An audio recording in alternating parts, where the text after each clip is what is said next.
Are you in a title race? I don't know what that is. I'm just trying to win every game and try to focus on the next one.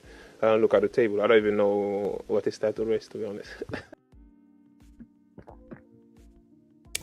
Ladies and gentlemen, welcome back to your match reaction and review for Everton 0, Chelsea 0. Very, very, very frustrating match. And I think we're going to have a lot of conversations about a certain title race today. I think we'll have a lot of conversations about certain performances and a lot of conversations about certain agendas. And I think today is going to be a very, very interesting stream. I am Marshall DVX, the host. I'm accompanied by the panel of Scott, CP, Real, Chris, Oliver, and more people I'm sure will be joining us later on in the show. But ladies and gents, before we get started, as per usual, be sure to hit the like button if you haven't done so already. Be sure to subscribe to the channel if you are new here. And also be sure to check out the memberships if you are already a subscriber. We have 4 different tiers of membership starting at 99p. And at every tier comes different perks, so definitely check them out and see what tickles your fancy and interest, as all of that stuff, all the subscribes, the likes, and the viewership and all that stuff helps out with the channel's algorithm and making sure that this community grows and that we get out there. So you guys have been killing it with the numbers. I've been noticing growth for the channel, so that's awesome. Let's keep it up, and hopefully we can continue this momentum, unlike the momentum that was broken today at Everton. So as per usual, let's go ahead and get into the quick summary of the match, which is not really much to speak on, except for the first half being we missed multiple opportunities, a very questionable back line, which, to be honest, ended up saving us and keeping us in the game today, of Malo Gusto at left back and DISASI on the right, which ended up working out, but at the end of the day, our attack is really what failed us today. But we'll discuss all that. But the first half made chances. Cole Palmer created a nice chance for Nicholas Jackson that he shot right at the keeper across the box. Then Enzo Fernandez from a corner, far post, and Nicholas Jackson misses another much more clear opportunity with his head to get it into the net. And that's really the biggest ones from that first half that I can think of. Second half, I mean, we were creating, we were looking slightly. I mean, the first half was a lot better for chances. I'm not going to lie. The second half, things staled out. Not going to lie to you. And at times it became a little bit of a basketball game. We gave Everton some chances to get on the scoreboard. And luckily for us, Robert Sanchez stepped up today and gave us a good performance, a man of the match performance, is some would say. Tosin also stepped up. DISASI also had some blocks that were going towards goal. We had good performances from our center backs and our defense, and unfortunately, and the midfield, you know, I got to give it to them. Caicedo with typical Caicedo performance. Enzo was making trying to create opportunities and spaces and chances for the attackers, but at the end of the day, it was our attack that really let us down today. And so as a result, and it was a dirty game, I will say, if I look at this right now, Everton had 20 fouls. We had 12. It was 4 yellow cards for Everton. It was a really, really, really, really tough game for the boys out there, obviously being really cold, windy, and at some points rainy. Tough weather, not an excuse. Everton also had to deal with that. But it was a rough one, and I think much of a humbler, to be honest. And now that I said that, us as Chelsea fans gotta.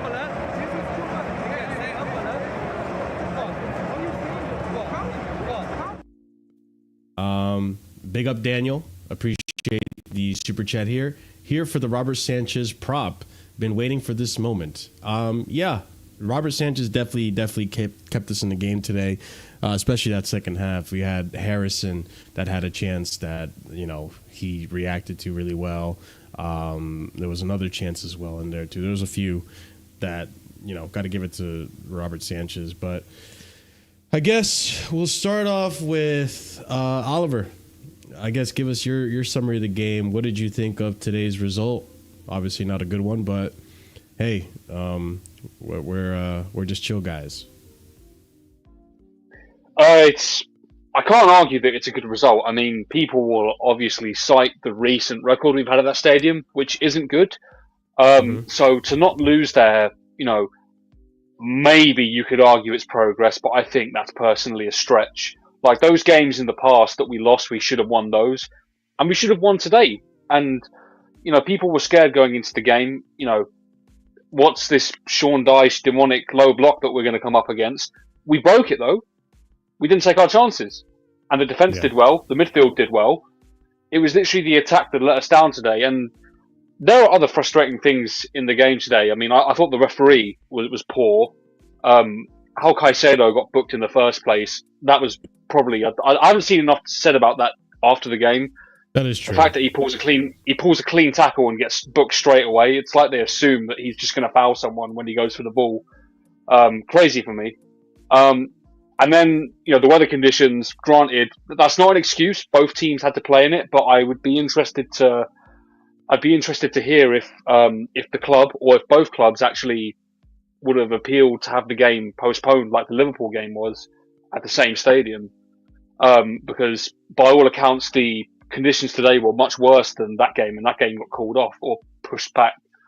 So, there's just a lot of frustration there. But at the end of the day, as bad as it is, we can't, it doesn't undo what we've done throughout the season. We're still in a very good place in the league table. For me personally, it just confirms that we're not quite there yet. People talking about title races, mostly rival talk. I'm just saying, chill out for now. You've got to be doing better in games like this, especially when you have the chances to do so. But overall, we're in a positive place still, so it's not the end of the world. But you'd hope for more in a more ideal situation. And that's really like the frustrating thing, right? It's that I've been touting it for a bit. And listen, we still got 2 more games to go for December. And to be fair, this December period, the results have been so much better than in previous seasons. But for me, when you look at games like, and I said this in another stream before, if you look at games like United, that right there is proof in the pudding that okay, this could be a reason, this could be one of the things that comes back to bite me, and the idea that this team is ready to be in a title race. Crystal Palace. Now you look at Crystal Palace and you're like, damn it, that's another one, a stain on that idea, that confidence, right? And then you have stuff like this, that Everton. You had Arsenal that were able to beat them. I think even Liverpool were able to get Liverpool didn't play him yet. United were able to get a result against them. United's the only big team technically who's got a result against them, surprisingly. Yeah, and it's one of those things that damn, it really deflates the chest that you might have going into it. But RSM, my man, tell me your thoughts on the game. Obviously frustrating, but yeah, go ahead, man. Yeah, for me, definitely frustrating and disappointing. I think anybody, I need to say this immediately, anybody that's angry about this result, you really need to take a step back and look at where we are overall in the season. I think it's disappointing because I think defensively we were on task, right? The couple of times the defense was called upon, they showed up. We kept a clean sheet. I think the midfield was doing its job. I don't have any complaints there, but I think yeah, I agree. I think our attack let us down. And I think this is the first game where I can really criticize Maresca and his tactics and his substitutions. I think obviously we're gonna get into it later, but I think I disagree with taking Neto off. I disagree, I think, with coming out at halftime, and I think it was very obvious that he told them to try to slow down the pace of the game, which I disagree with, because I think the issue in the first half was we were most successful and we were going quickly through the lines, when we were passing very quickly. That's when we got, Nico in behind. That's when we got all these opportunities, was when we were passing quickly. Second half, you could see he literally told him to slow it down, and nothing was more obvious. And I think when Sanchez got a ball into the box, and instead of playing it out quickly, you can see he just holds on to it and then waits until everybody's out and then plays it to the defense to start from there. And me personally, I disagree with that. I think it was just very, very poor from him in terms of managing the game. I think he played into Dyche's idea, which is he wanted to congest centrally to force us to go wide and just spam crosses into the box. And that's exactly what we did. And granted, there were some promising crosses, but I mean, we've talked about it multiple times, right? We do not have the profile of striker in the box that's going to be able to, see those crosses come in and actually do something about it. And it's not even just about the fact, that Jackson got a header and it hit the crossbar. It's the fact that like Neto has been whipping in these crosses game after game, but we don't have a striker that can smell that cross coming in, right? That's in the right position, that can read the cross well enough to be in position to even just get, to even force the keeper to make a save. Nothing. We really get nothing. And it was just so frustrating watching. And I think by the time it reached like the 75th minute, I just kind of knew that it was over. I knew that we weren't scoring. I could tell that we just weren't doing it. And I was like, I watched the game back, and something that's deeply frustrating as well is I think you could tell Maresca told them, like, there were times when Palmer was open and they didn't pass to Palmer. They just passed to the wings. And for me personally, I think it's fine to do that on occasions, but you look at what happened when Palmer did receive the pass in between the lines. He dribbled between players and we got 2 dangerous free kicks from it. We didn't do that enough this game. Like I watched the game back and people were like, oh yeah, Palmer did not have the best game, but the times that he was on the ball in the final third, like he did something at least. And we were going to the wings and spamming crosses. It was so frustrating, man. So frustrating. But yeah, we'll talk about it later. I can't lie to you. That first 45 minutes might be the worst thing I've ever seen from Palmer in a Chelsea shirt.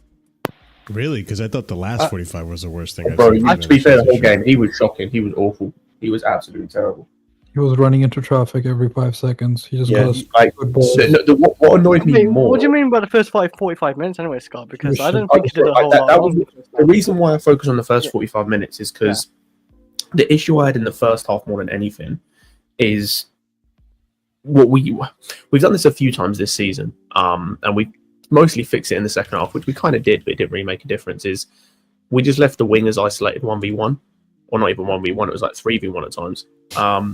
And it's like Neto was doing the best he could. Sancho was playing like crap, but I didn't really blame him because he got no support, and the support he did get was Gusto, who we'll speak about and should never invert again. But on the right-hand side particularly, that we've seen Palmer, Madueke, and Palmer and Neto link up so well this season, and there was none of that in that for the first 45 minutes. There were multiple times, and I get pissed off when Felix does this, so I'm going to give the same energy to Palmer, when Neto would pick up the ball and Palmer ran away from him. There was so many times I saw that happen. I'm like, what's he meant to do? You're running away from him. He can't beat 4 players. He literally can't. There's like one player in the whole world that can. I'm gonna say this. No, I mean, I actually hear that because Palmer was more of a ghost in the first half, but when he did have the ball, I thought he was still doing a couple of good things. He did give Jackson obviously like a goal on the play, but it hit straight the keeper. I'm gonna say he didn't this, do a whole lot in the first half. And I said this in the Discord, and this is gonna piss off people, but this just goes to show I do wear my heart on my sleeve, and I'm very transparent about these things. I don't try to hide away from agendas. I don't try to save face. Today, Palmer's performance was very reminiscent of what Mount used to do at Chelsea. That frustrated me and infuriated me. And obviously, RSM, you had the luxury of having watched the game twice, so you probably can see that you probably saw the game better, and you had more focus on the certain players, in particular Palmer. But today, something that Mount used to do that used to infuriate me was sometimes it felt like he wouldn't even pick his head up. He would just see an opening and just threw the ball through that opening in hopes that someone would get there. And there were times today where, or even try to be the hero ball. And there was time today where Palmer is just... The hero ball pissed me off today from Palmer, I'm not going to lie, bro. There was this one really on the left side, I think it was the second half, where he was doing good. Like, for a goal kick, didn't he? Yeah. He tried to dribble like through 3-4 players, and it's like, okay, that's fine, Palmer. You dribbled past some players, but what's the end game here? Like, what are you going to do now? Because they trapped him at a certain point. They trapped him, and he closed off any options he had for himself. Another one where he just doesn't even look. He expects Jadon Sancho to make a run into the 18-yard box, and Jadon's not there. He just threw balls, and it's being wasteful. You know, even crosses. There was a cross that I think he just sends it out. Like, Mount-esque. Like, it was so reminiscent of Mason Mount, and I hate to say that because that's the stuff that Mason Mount used to do that infuriated me. and made me think of him as just a shit player, and he's not a creative player. And I know Palmer's not that. I'm not comparing them. I'm not saying he's like Palmer or he's like Mount, but that's the type I used to criticize Mount for that all the time. And today's game, I'm holding that same energy. I have to criticize Palmer for being so wasteful today. More so for me, from what I could tell, from what I remember, the second half. Because in the first half, I think is where he created those chances that Chris mentioned, the 3 chances created, which is the most in our team. But honestly, it's just not good enough. That's not. You look at these performances, similar to how we played against United, and it's just like, bro, if you want to be in this discussion of being in the title race and winning the league, you got to win these matches convincingly. And you got to create more chances, which that's going to allude to the discussion on Jackson, right? But we'll get to that. But for me, Palmer, man, easily his worst game in the Chelsea kit. Yeah. I think it's definitely in the conversation. Like, there's been a couple, but it's definitely in the conversation. And yeah, and it's, to be fair, he wasn't the only one. Like I said, like, I just felt so sorry for the front 3 in the first half. Like, the 2 wingers in Jackson in the first half just had no support. Like, Gusto just... That left-hand side was dead, brother. I couldn't... Not even the left, by the way. It's not even just the left. Like, let me go both sides were, but that first half, the left-hand side... Let me go through what they had to deal with in the first half. You had Gusto, who does absolutely nothing in the final third. Absolutely nothing. He is useless. He is a waste of space. Like, in the final third, not as a player. But in the final third, he might as well not be there. Why he isn't playing right centre back in the system currently when we don't have anyone, I don't know. Like Maresca, that's one thing I cannot understand. And then also on the left hand side, you had Enzo Fernandez, who wanted to play like stupid shit today. On the first half, second half he was great, can't deny. First half, yeah, brother. First half was everything bad about Enzo Fernandez in terms of there was no ability to hold on to the ball. Every pass he tried to make forward looked like he was going to someone else. He offered nothing in terms of support. That was the left-hand side. Then you go to the right-hand side. You've got Palmer playing the worst game he probably ever played in the Chelsea shirt, and you've got DISASI. And I do not need to say more. Mm-hmm. And you know, I don't like coming into these reviews having to say our man of the match is one of our defenders. I think most of us. I think maybe Sanchez. Sanchez, No, Tosin. I can get okay. Tosin All was Tosin. immense. Yeah, I think between one of them too. But yeah. I mean, I do think Enzo was our third best player there. In that, yeah, in no, that team. no. No. I thought defensively he looked good, and even his passing and he's making good movement into the box. I thought he's like somewhat like. Yeah, like top 3. Neto was better than him across the whole game. I thought Cole was better than him across the whole game. Yeah.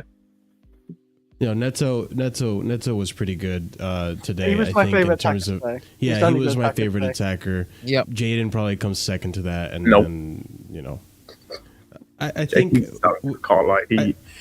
I don't think he did that much either today. I don't. But then again, it might not be his fault because like he has like Gusto and Burton, and he probably missed a Gusto. If he had not Gusto, Jesus. If he had Cucurella on the left, maybe he'd done a lot better. Because I felt like we definitely missed Cucurella and Burton. But I feel like that's the thing, right? The refereeing is another thing too that I'm like horrible. Dude, the refereeing, Joey and I almost lost our minds, bro. I'm not gonna Ashley lie. Young fouled Jaden so many times in that game. How he didn't get sent off at some point? He did the same foul twice, but in the second half, for the same foul, he gave a yellow. That the first half he didn't give a yellow for. Yeah. How does that make any sense at all? It's like it's inconsistencies here, and it's just fucking frustrating. So for me, like, I can't. Jaden really didn't create much from his wing. It was mostly Neto that was creating well and being successful at it. I mean, there was even a moment where Neto gets through two players, right? Like I was like, it was really impressive what Neto was doing. Jaden couldn't really do that well today, and I think a lot of it had to do with him just getting Ashley Young just putting him in the spliff and getting away with it. But you know, continuing with Cole Palmer, CP, I'm curious to know your thoughts on Cole Palmer, his performance today. He was ass. He was worse than ass. I'm sorry, we can't keep on doing this protectionist bullshit. He's been asked for a long stretch of games this season, but because he gets GNA, it's fine. This is just like Mason Mount when he had the 20 GNA season. We cannot do this. Sorry, Palmer got us scored 2 penalties, one of which, yeah, Sar pushed him. But dude, what are we doing? He hasn't been impactful. Winter Surfer has said Palmer has not been good this entire season compared to last season. Not as good. Not even he's 70% of what he was last season at best. And let's cross out the Brighton game because that's the brightest spark we have, where he was performing probably 140% compared to last season. That is the only game. We cannot do this. He created one chance. Great. He ran into traffic multiple fucking times. That was infuriating. It was so annoying. Sorry to interrupt. And we're giving him credit for running into traffic 10 times and getting through 2 of them that get us free kicks. Fuck that. How about you don't run into traffic and you fucking release the ball earlier? For fuck's sake. How about you don't run into 4 people like you're Lionel Messi right now? If you're getting fouled once every 5 times you run into traffic, that's not a good enough ratio for me, bud. You're the creative spark. Release the ball earlier. The whole point of beating a fucking deep block is that we gotta pick up the fucking pace and switch play quickly. But if you want to fucking run into 4 people and not pass the ball quick enough, then that's on you, bud. Because you're the tempo setter, just like how we banter Odegaard because he's the tempo setter for Arsenal, or De Bruyne or Foden. You're the tempo setter. You're supposed to set the tempo for this fucking attack. So release the ball earlier. What are we doing? What were you saying, Scott? This is now the 5th game where he's trying to do this hero ball bullshit. He's been doing this hero ball bullshit for 5 straight games. Fuck off. And it's frustrating because now for a few games I was like, that's fine, it's Palmer. Now it's getting to the point where maybe it is getting to his head. Because now this team is good enough with Maresca's system. If you're doing it 5 games in a row where I'm saying hero ball bullshit every fucking game, week in, week out, 5 in a row, fuck that. I would disagree that it's 5 in a row, and I think you're being a bit revisionist, and I think you're being what about the Aston Villa game? That's like much. in the 5th game. That he was good in that game. Southampton. I don't think he did a whole lot against Southampton, but he wasn't bad against Southampton and the Tottenham game. Wasn't. And by the way, that Tottenham game, not that your criticism is completely wrong, but I do think you're today he was doing a bit too much. All the last 2 games, overall, what you're saying, no, he's been doing this hero ball bullshit since fucking Newcastle. I've been seeing it. He's been doing this hero ball thing way more. 90% of the time, it's hero ball bullshit. That is the issue. We're not gonna give him props for the Spurs game where he did jack shit until he got a foul because Sar's a fucking dumbass while Palmer's running out to the end of the penalty box. I'm not giving him props for that. That's what I'm saying. I think you're being way too extra that he's been only doing hero box sex. Like he has. He has been. He didn't create chances that much for Spurs. Bro, you're being over dramatic. He's not. No, we're not doing this protections BS again and again. I literally said he's not been good. He hasn't even been. I would argue he hasn't even been 60% of what he was last season. But just saying that he's only been doing hero ball. That's all he's been doing the past 5 games. Like, bro, you're overcooking it. You're overcooking it. Like, you're right, but you're overcooking hero ball because let me ask you guys something. To his ability, so he's doing hero ball. Onto CP's statement, right? I don't entirely agree with it, but this could be me on 3 hours of sleep. This could be the overcaffeinated me. My brain's not working that well, but I'm doing my best. Do you guys think that, because Maresca comes from the school of thought of Guardiola, right?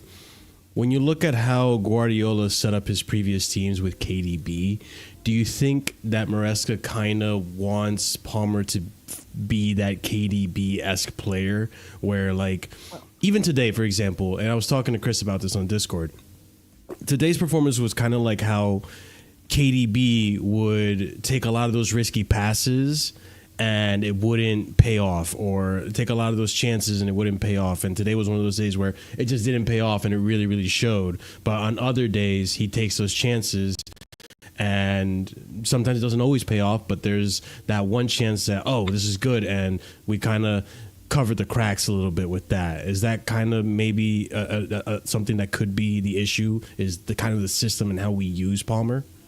No. I don't think so. No. I think so. We could say parts of the season, yes, when he was more moved to the left side, when Gusto was on the right side in the half 10, but now he's back in the right pocket. Fuck no. He's in the back in the right pocket. He's on the right hand side pocket where he's supposed to be balling out. Chris, you think there's a little bit of it? It's not like completely like right side. Like when last season he was the right side, right wing. Like now he's like more central, where he has to be the more creative player. That's the extent I think. Yeah, he's trying to be maybe more KDB, where he has to be creating more instead of just scoring. Obviously, like from the right, he just cut it in and shot. But now he has to do passes from the right or left or central. So I think in that type of extent, maybe yeah. But I'm not too sure. Like to think what the manager's thinking because I don't know to be honest. Because Enzo Maresca's head is completely different to our minds how we think how football is anyway. Let's say that. Yeah, I mean, listen, I think there's a little bit of truth. Well, there's a decent amount of truth to what CP's saying. I think it is a little bit overdriven. Because Marshall, can I name you some of the games? Because I said he's been doing this since Newcastle. After Newcastle was Man United. That was fucking hero ball, where he was trying to do everything by himself. Sure. Arsenal was that too. Leicester, he didn't have too much of an impact. Aston Villa was okay. Southampton was bang average for a Villa side that he should be doing more against. And Tottenham, I'm not giving him much credit. Okay, I'll give him credit for getting the foul, but the guy is a dumbass for giving him a foul when he's at the edge of the penalty box. And most of the game, he was anonymous. You know, like that Tottenham game, he did cause 3 goals, right?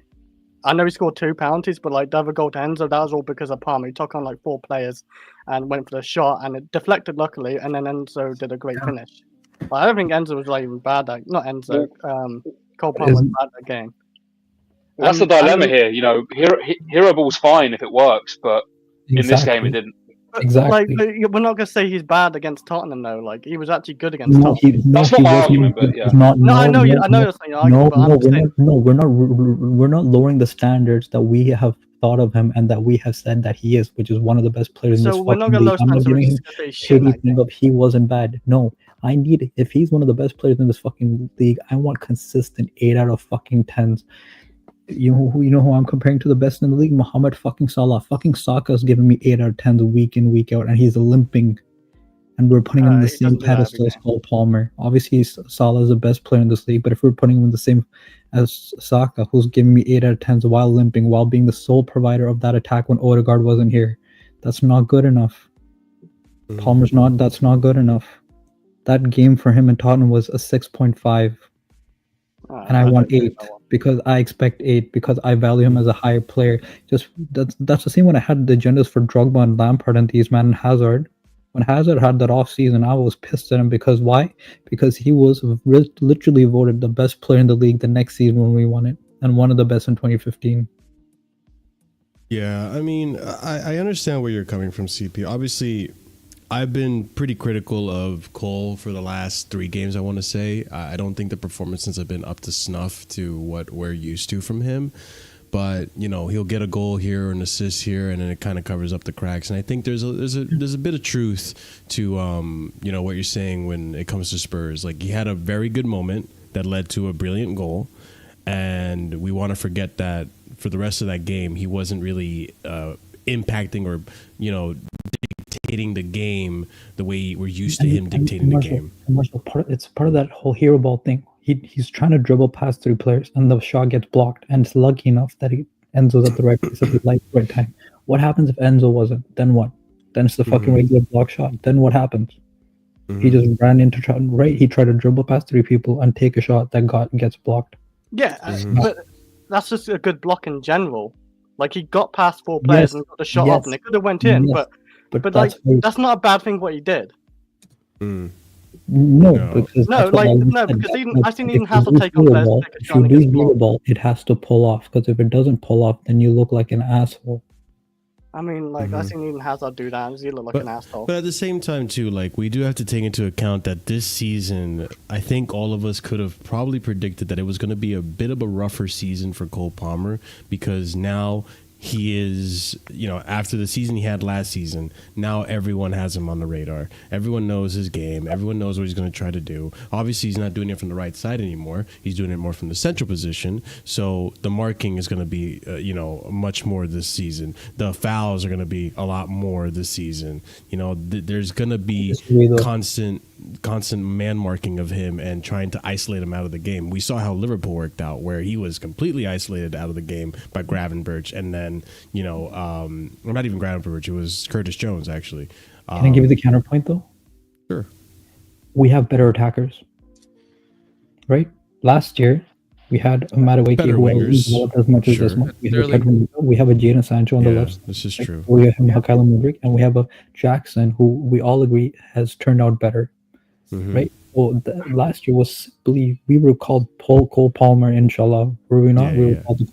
So if he has, I understand he's going to get covered more. Fair enough. But also other players now, he has more assistance, right? To also maybe provide him space. So I'm actually expecting almost the same amount in a sense. Because that means if he's getting covered enough, that means someone's not in the attack, right? Someone has to cover Neto's space. That means someone's not doubling up on Cole. When you said same amount, what, like? No, I'm expecting the same. I'm saying this should be the same amount of coverage he's getting from last season. Because last season he had no one in the attack, and this season he has a lot of people in the attack, but he's getting covered. No, I agree. Like he actually has more options to pass to, and actually, no, he does. The thing is, when you look, I watched this game back. They weren't necessarily covering Palmer. They were giving. That's when he was getting on the ball. But as soon as he got on the ball, they not only double marked him, any passing lane that we tried to do, and the same thing happened to Sancho, which is why Sancho was ineffective. Because instead of driving at his man, Sancho was looking for the passes. But bro, they were consistently cutting off the passing lanes every time. Like they double marked the winger, cut off the passing lanes. So all you have to do is pass back and then start recycling again. And I should say, like, we do have to give a little bit of credit to Everton. Everton defensively set up really well to nullify a bit of our attack. But obviously, the quality on the pitch, who we have, the players we have, we should be able to get a better result. However, what I will say also is Everton, I think, have the most clean sheets in the Premier League, I think. Right? They definitely have the most nil-nil games. They have the most nil-nil games. Yeah, they have a lot of fucking stale. When I looked at how many nil-nil games, I think this game could be nil-nil at the start. Yeah, which, again, we knew it was going to be a tough game, but a lot of us had confidence in chest, myself included. I thought we were going to get a result in this. I thought Fulham was the one we were going to drop points in, and now I'm worried we'll drop points in both, depending on our mentality. We'll see. But like this one was the one that a few guys saying like we could drop points, and you see like now we kind of have a little bit of a wake up call, seeing like, okay, shit, like, we still struggle with this stuff. And listen, like, just to CP making a huge deal out of nothing. Players had bad games at times. Move on. Like, I get it. I obviously I think CP's being a little bit. He's not the only one. We're gonna talk about other people. Trust me. Yeah. Trust me. We're just focusing on Palmer now. About our left winger and our striker in Jackson today too. Don't worry. Yeah.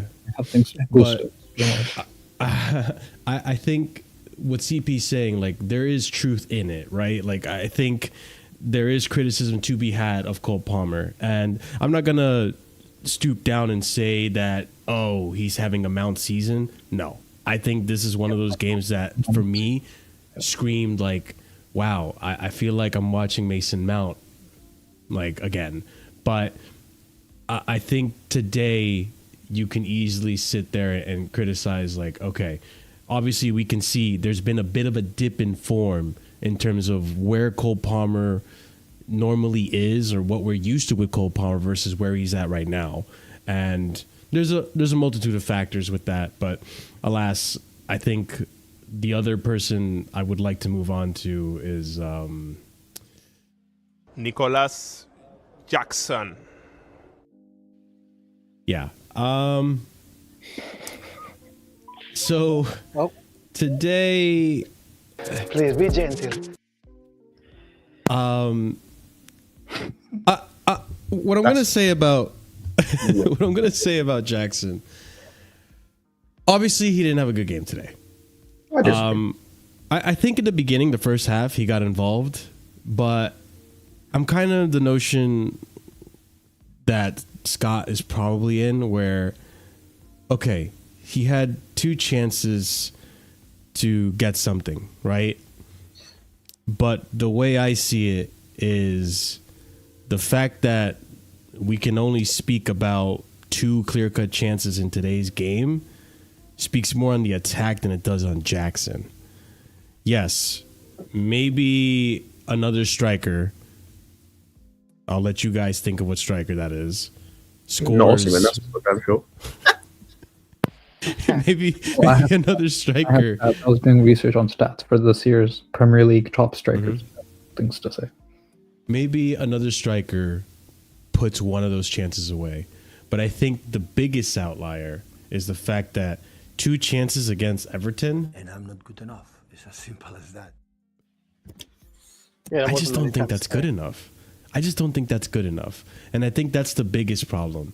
Obviously, people are going to wait for this type of performance to crash it on Jackson.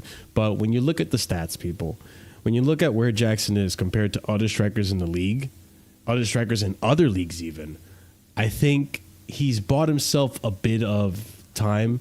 He's bought himself a bit of, like, you know, for me personally, I think Jackson is allowed to have this kind of a game. Yeah, exactly. A bit of grace. So, Marshall, he's not allowed to. oh, let's not, please, let's not do this. What I'm saying. No, Let's score one good. Let's score one good. I wouldn't say One good. header against Shamrock. One right header against Shamrock. I mean, and I then like Margu, but like, let's not do gooey, not gooey. but like, here's the thing: like, people, no striker is 100% clinical.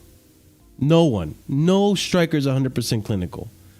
I understand the chances he missed today were frustrating. They really were. But no one was saying anything when he was scoring goals before. Marshall, I'm gonna correct you there. The chance, because I don't know who. Like, if you're expecting him to score that first chance, like, you like fair play to you. Like, fair play. If you're, I think people are looking at the position he was in, right? No, but like that's fair. But the pass was behind him. Yeah, I probably need to try to pull refresh him up, because guys. actually, Like, he has to kind of like to even get the shot away with the fact that it was slightly behind him is impressive. But like, there's not much he can do with that. Like, with that chance, the one at the back post is the like that's the one he needs to score. There's no argument. Like, that's the one that's he has to score.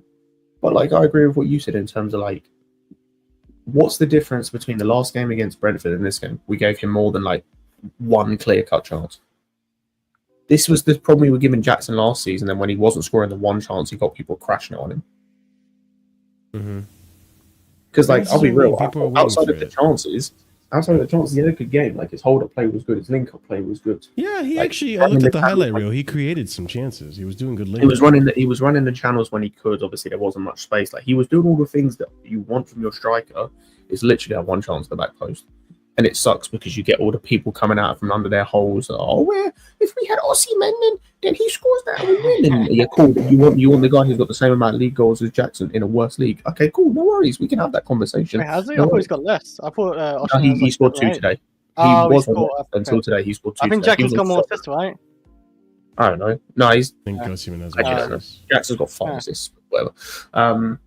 I mean, one place in Premier League anyway. Let's say that. Exactly. One plays in the Turkish league for the best team in the Turkish league, and isn't the top goal scorer in that league. I'll let you guess which one. Is he really not top scorer? Oh damn. No, he's not top goal scorer. Maybe we should have that top scorer instead. But yeah, like, but that's the thing is like, it sucks. It does, and it's frustrating. And I understand that he's going to be the brunt of that, because he missed the one chance that we needed to score because we only created one clear opportunity in 90 minutes. One clear opportunity, but we need to score the one opportunity we create anyway. I need to see that other chance for Palmer because I swear that was a good chance, but maybe Scott. It's a decent chance, but the in terms of like we got in, the issue is it's like slightly behind Jackson, so that like the only thing I can say with that whole thing is could Jackson have like slowed down? But like outside of that. Yeah. It's like he can't do much better than he does. Like he can't, because it's slightly behind him. He can't really direct it anywhere. Oh, this one was bad. Yeah, that was. So I thought he should have scored maybe one today, but like I'm not. Yeah, like he should have scored this one. I'm not Like, gonna he be should like, have overcritical scored of this him because I thought he's not even the worst. Like I thought he's like probably top 2 out of our attackers because I thought Neto was probably maybe our best attacker, and then maybe Jackson because I don't think Sanchez did that a lot today, and Palmer was like kind of bad today. I'll be honest, but also I do want to point out something just to correct the notion. I don't think at any point Scott is stating that Jackson is a better striker than Osimhen. But I think he's okay. I actually believe that. I think he might be. I think I can back that. You can make that argument for sure. I know that, bro. I watched one game of Osimhen and clocked it straight away. I watched that Tottenham game. He missed 2 1-on-1s. He did the same shit that Jackson does every week. They just gave him like 10 chances in that game. The only thing he did in that game that Jackson doesn't do is score a headed goal. That's the only thing he did. Outside of that, he missed 2 1-on-1s. Yeah, and he's not. And he's well. Maybe he's implying it. I don't know. I'm not going to speak for Scott, but I think the one thing that Scott's trying to point out is that I don't think any striker you could think of can come in and have a perfect game. Like the same striker that you guys are saying we need to bring in probably can likely miss those chances as well. Maybe not this game, but maybe it's another game. You know, and I agree with that. I've seen Victor Osimhen miss clear-cut chances, some worse than Jackson. And I've seen the same thing with Erling Haaland. I've seen the same thing with Gyökeres. It happens. That's why I keep iterating the statement. Ollie Watkins. Oh, my God. The amount of chances Ollie Watkins has missed in his career is insane. Oh, yeah. Isak as well. Like, no one is perfect. Like, and so I think Jackson is, considering where he is at in his career, what he's done for us this season so far, he is allowed to have a bad game. I think you can criticize Jackson, but also look at the overall picture, which is like, well, why did we only create 2 chances for Jackson today? I think that's a big issue as well. There's multiple issues in this, not just Jackson. So I'm all for criticizing Jackson today. I think today, Jackson definitely should have done better for this chance. The first one, I'm going to try to look for it. We'll have a little bit of debate on that. But I think Jackson should have scored today. And it's unfortunate that it didn't happen. But I think overall his play was okay. It could have been better. But again, the whole attack struggled. But you can't sit here and tell me that bringing in ex-striker comes in and takes on and you know, completes all the chances he gets. Because we will have that striker that you're saying, put him in X game, and then we're having the same conversation all over again. Oh, there's not good enough. Oh, it needs to. You have people in my chat saying, bring Giyu in. Like, come on now. Go ahead. Yeah. Marshall, we've Go ahead, Oliver. Go ahead, Oliver, and CP. We've literally already seen this season, and granted, he's not a striker, but in the Nottingham Forest game, Mudryk ran down the wing, put the ball in for Nkunku, one chance, didn't score it, and everyone was crying out that, oh, he's going to finish everything, Christopher Nkunku. Yeah, you know, Nkunku is a better Nkunku Christ and stuff. And we have as well. But it's not realistic. Mm-hmm. No, it's not. CP, you were going to say something? Yeah, sorry, I need you to give me 5 minutes right now of your time because I have some stats and things to bring up to everyone. Okay, we'll take this out of here, and that gives me 5 minutes to look for the clips. So I want to go through this because, you know, everyone now wants to crash on Nicholas Jackson for his shit. So let's go through them, okay? So in terms of the top strikers, Nicholas Jackson has a 25% conversion rate. And the only strikers better than him right now are Chris Wood and Mbeumo. Mbeumo's not a striker. I know, but I'm just saying it forwards. Isn't he okay. He's a winger. Right. That's it. Holland is dog shit. Do you guys want to know what Osimhen's conversion rate is in the Turkish league? 23%. Jackson has missed 10 big chances and Osimhen has missed 9 in fucking Galatasaray for the fucking Turkish league. So he has missed 1 less big chance and has lower conversion rate than Nicholas Jackson in a fucking league that's not even top 5. And we're going to start rating that. Also, Jackson has better conversion rate than Ollie Watkins, has missed less big chances than Ollie Watkins, has missed less big chances than Haaland, and has been pretty much playing better than him than most of this year. Literally, rival fans were telling us 2 weeks ago that Jackson is the best striker on form in this fucking league, and then he scored last game too. Yeah, he did actually save us. This man has scored in every other game this season. He has 9 goals, and one of the games he scored twice. Other than that, he has, and we played 17 games. He has basically scored in every other game this season. In every other game. And we're treating him like he's bang average. You know, And again, without penalties. And we're talking, and we're talking about player Haaland development. hasn't even done that this season. And we're talking about player development. He used to have a conversion rate of 17%, and now it's 25%. Impressive. His big chances conversion went from 34% last year to 58.3% this year. And we're making it sound like he's bang average. And you know what? You want to say Isak is more clinical? How about Isak fucking stays healthy more than 2 months in a fucking season? That is very true. That is insanely true. How about that? How about fucking that? You know how many games Isak misses all the time? You know how injury prone that man has been season in, season out? Ollie Watkins, this guy is outperforming him in GNA in the league, has a better conversion rate, and is offering more to the team than Ollie Watkins. He's doing better than him.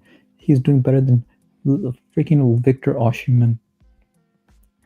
Haaland is only top goal scorer because he had 2 to 3 games where he had back-to-back hat tricks, and he hasn't scored a goal.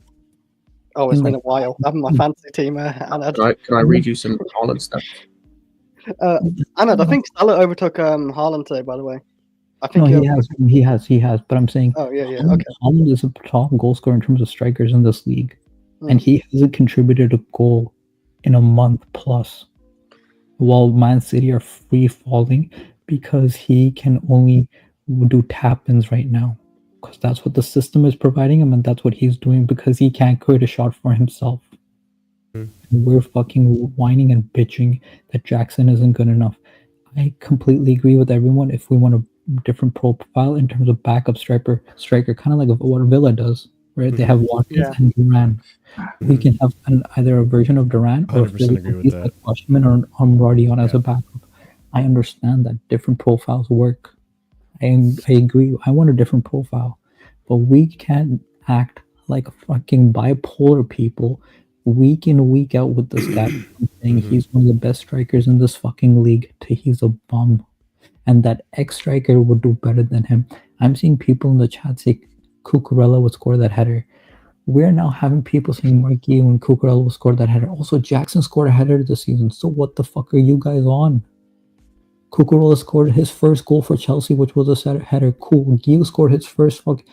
Dude, we were making fun of Gil being a bum in the Conference League because he was fucking missing chances too before the past 3 game weeks, and now he's the fucking new incarnation of fucking David Villa. What the fuck are you people on? Same David Villa, man. Straight up, he scored 1 header and now we're dick riding him, and there's nothing on this guy. He could be something special, but holy fucking shit, you guys are the most bipolar people I fucking know. This man is one of the top strikers in this league. He's doing better than Ollie Watkins, and he's behind Isak. But the problem with Isak is he's fucking gets injured, and Haaland is a fucking ghost this season. And we were watching on Marshall's Discord. Shout out to Marshall's Discord. And I was saying he had a bad game, but he's probably still on pace to hit 20 goals this season. And then Dark was saying, hell no. What the fuck are you on? We're not even halfway through the season. He's on 9. How can he not? We literally have like 3 games left before the year is up, or like 2 at least. Exactly. We haven't even played Switch, and he could fucking do bangers there. What are we doing? I think people, you know what it is? I think some people are just stuck with the image of Jackson and what he was last season, and like as soon as he does like just doesn't score a goal in the game, they immediately go back to that. That's what it is. Yeah. I get it. Yeah, it is like, that image is burned into their mind, but he's not the same person. And people are saying Haaland's one of the best goal scorers ever. Yeah, that was fucking 2 seasons ago. What is No, hang on. I was gonna say he's right, and I'm glad this is brought up. Let me read you some stats from Erling Haaland. This is from his last 3 full games. Oh, he's been terrible. My fantasy's been taking a hit because of I him. took him out. Everything revolves around you and your fantasy. Give it a break. This is across Nearest makes no difference. This is across Nearest makes no difference. What, 270 minutes? 19 passes. That's 1-9. 0 goals. 0 assists. 1 dribble completed, I believe it is. No, 0 dribbles completed.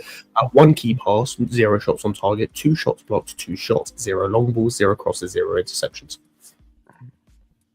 What was Jackson's stats just this game? What were his stats just this game? That'd be my question. I had to watch. By the way, do you know how the reason you'll never hear me talk that bad on Jackson to a point because of everything else he offers? I had to watch every week. I remember it without. I had to watch every fucking week on Nasari, either Morata or Higuain play. I had to watch one of those two Muppets play every week. And I was someone who at the time defended Higuain because he didn't get a lot of service. But even when my man was shit, he sucked. And guess what? He won a league title in Serie A as well. In fact, I think he won multiple. Scott, you talk about the stats, right? The last 6 games, Haaland's only scored 1 in the last 6. And they're all 90-minute minutes. They're all 90 minutes as well. So, that's why when it comes to this thing of, we need another striker, we do. We need a different profile for games like this for sure. to bring on. But the nonsense that I hear, there's a difference between criticizing Jackson, because I'll happily criticize his finishing in terms of the chance he had. That was bad. Outside of that, he didn't have a bad game, in my opinion.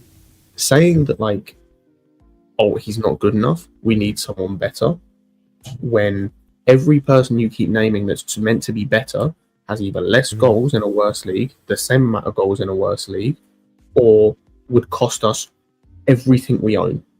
And is injury prone. Because I'd love to go and get a Gyökeres. That's a man that's dominating his league. Not like Osimhen.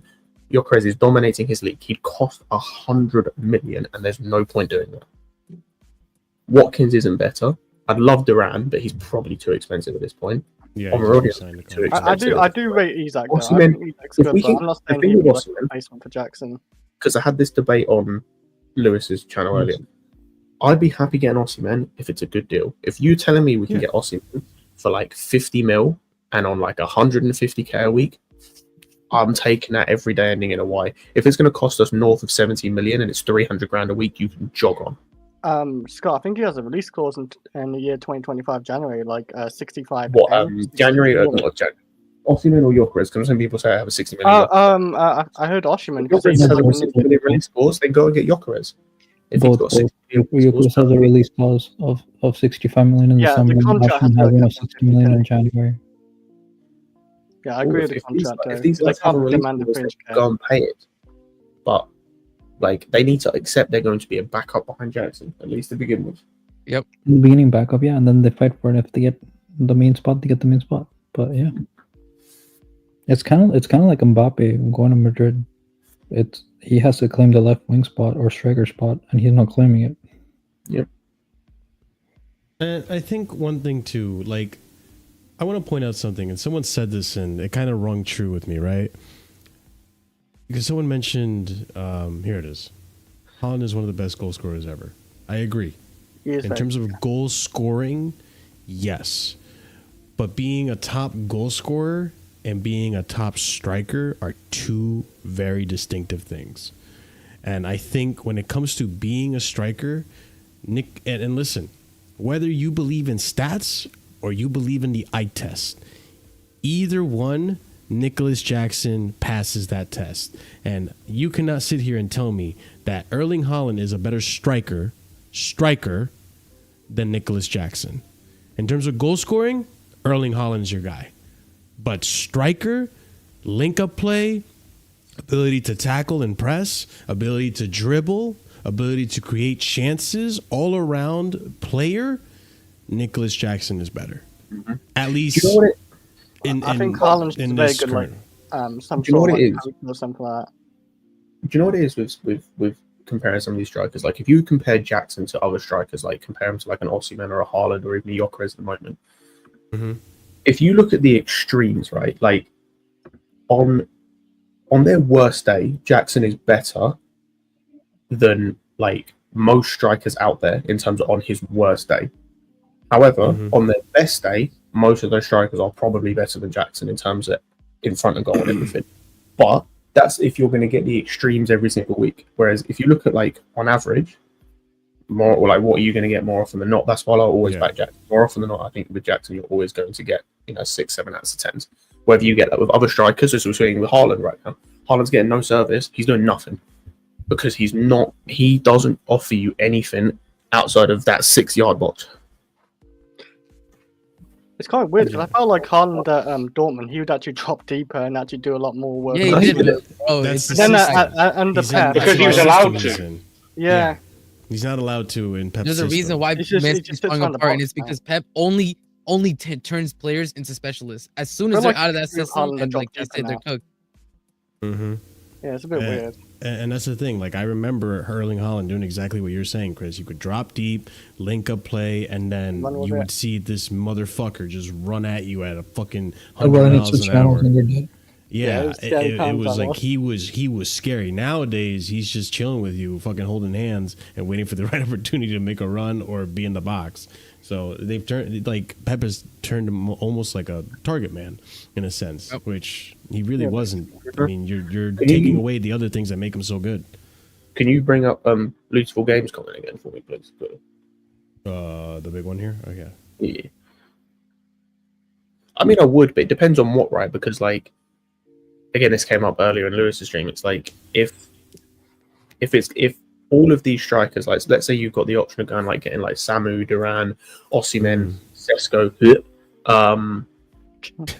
some of these guys, and they all cost like around 60 mil, then like it just makes sense to go for Osimhen because he's the best of all those options. If you could get Duran for like 30, 40 million, which I don't think you could, but I'm getting him in every day. I love Duran. I also think I would run the fattest agenda on the MLS, by the way. Don't ever try and tell me the MLS we ain't cooking with players from the MLS again. But yeah, I think that'd be sick, and I think he would complement. And like, there are some things I like about Duran like massively. But if Aston Villa have any sense, he's their number one, like going forward. Him and Rodgers together complement each other so well. Him and Rodgers, and like if I was them, I don't know if I'd move Watkins on, but I'd certainly move him to the backup option. And go with Duran as the number one going forward if I was Villa. So that's why, like, Scott, there's another striker out there. I actually think who's good, cheap price, 20-something million. Jonathan David. He scored. He's on free this season. I'd take That's David. true. I'd take David. I've always liked David. I would Like, take David. He always give scores him. 20 goals plus a season. I'm thinking like this guy knows how to score and assist. He's Don't the listen to weirdest. Ahmed, guys. He's No, bro, I don't know he's why I'm doing it. It's weird. he's the weirdest like player in terms of how he's rated in the world, because you've got a guy who regularly scores like regularly gets like close to 20 league goals a season in one of the top 5 leagues in Europe, in a league that's really easy to transition to the Premier League, playing for a decently sized team. Like, it's not like he's doing this for like a Sochaux or something, right? Like, he's doing this for a decently sized team, and he never gets rated ever by anyone. It's weird, yeah. It's weird. Yeah, and you know what is funny? But that's the thing with Jonathan David. We were talking about this again on the Discord. Which, if you guys want to join the Discord, join in on a conversation. Below is the link. The thing is with Jonathan David, and I like him, right? I would take him to the club. I think he'd fit in perfectly. But that's part of the reason I think he'd fit in perfectly is because I feel like he is a very similar profile, maybe a little bit more physical, but even then, I think they're very similar. Aerially. Yeah, I would say maybe probably better aerially than Jackson. Like, he's like tit for tat, very similar to Jackson. If you look, I mean, CP, you could tell us he plays as a 10 for your national team. Yeah, he's really nice for the national team, by the way, and his link up play for the national team is he's crucial for the national team. And here's the thing, because I was having this argument when Ahmed was here in the summer about why don't we go for David when he was 20? Okay, so can I name you just his years and the goals he got? Okay, 2020, 21 was his first year at Lille, 13 goals, okay, in the league. Next year, 15. The year after, 24. The year after, 19. And right now, in 15 games, he has fucking 11 goals in the league. Oh, wow. 11 goals in 15. Hey, tell Osimhen to do it. Sorry. 6 games. Yeah, this season. He's on 15. He's on 15 goals, including the league and Champions League. Yeah, that's crazy. And that's what I'm saying. Like, that's good. He'll be on a free, and he is earning fucking dog shit at Lille. I'm telling you, he's earning nothing. You could triple his wage and it'll be 90K a week. I'd even say like 120K. If they were getting for free, No, I know, 120K for free, it's not bad. He's literally earning 30. Oh, he's earning pounds a week. You triple it, and you'll be fine. Okay. He's only 24, by the way, guys. He's in the age range that everyone says the sporting directors want. Yeah, he'll and be the other thing in too. January. That's it. He'll only be 25. And the other thing too is that if he comes in, I don't think he would put up much of a fuss about being a rotational player. Exactly. Whereas someone like Osimhen, I think Osimhen is going to expect first team football. He's going to demand it. Yeah, probably will demand it if anything. I don't know how many, because people are hyping up Osimhen for scoring 24 goals in one season where they won the league, and this guy has done the same. Actually, he has scored more goals that are closer to 20 than Osimhen has. He's done it. He's done it as well. Like that's actually a great comparison because he's also done it for a title-winning team. Yeah, for Lille, the first year he came in. And he's also done it in a league that's much easier to transition to the Premier League to than Serie A. We've seen that. Mm-hmm. So like as I said, it's so weird to me. He is never ever rated by anyone. Like outside of like a few people, by the general public, by the general Premier League fan, he seems to never be rated, and I don't understand why. I just think people don't watch French football. I think that's the thing. I'm just not rating. I can't understand why. Because he gets ugly goals. He what time's getting the goals. No one's sitting there watching Osimhen each week, right? Like I'm not. I know I run jokes on him. I'm not watching Osimhen each week. I watched one game that he played, which was the Tottenham game. He was good, not great. He was really good, but like he still missed some chances he should have scored. I'm not watching him every week, but like I'll go and look at his stats to like see what he's doing. You can do that with David, and like you can see, like CP said, he's scoring 11 goals in 15 games in the league. Like, that's good. That's so I don't understand.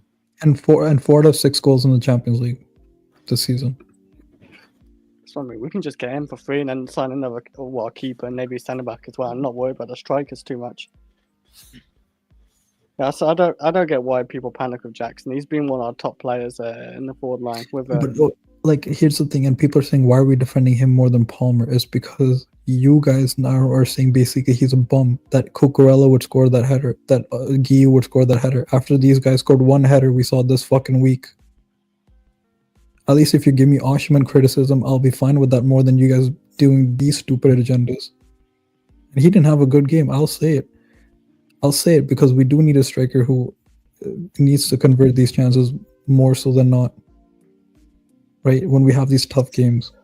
It's just the aerial threat. That's the thing. Like if we're able to feed Jackson balls to his feet more often than not, bro, he's gonna get in dangerous positions. So able to do the runs in behind. It's just like in this game where like we were just crossing. Like it's not his fault. We just need a different profile. Like, it's not on him. The other thing I don't think we do well enough with crosses, especially I saw it this game, is even outside of Jackson, he does need to do better aerially. We don't get enough numbers in the box to like be a threat. Mm-hmm. And so like, bro, like yo. So like for example, when we're crossing in from corners, bro, give up the corners. It's just not. I was gonna say this earlier, by the way. About Palmer. Get off corners. Stop taking corners. Bro. Can we get Neto on the corners, please, bro? He could put in a ball, please.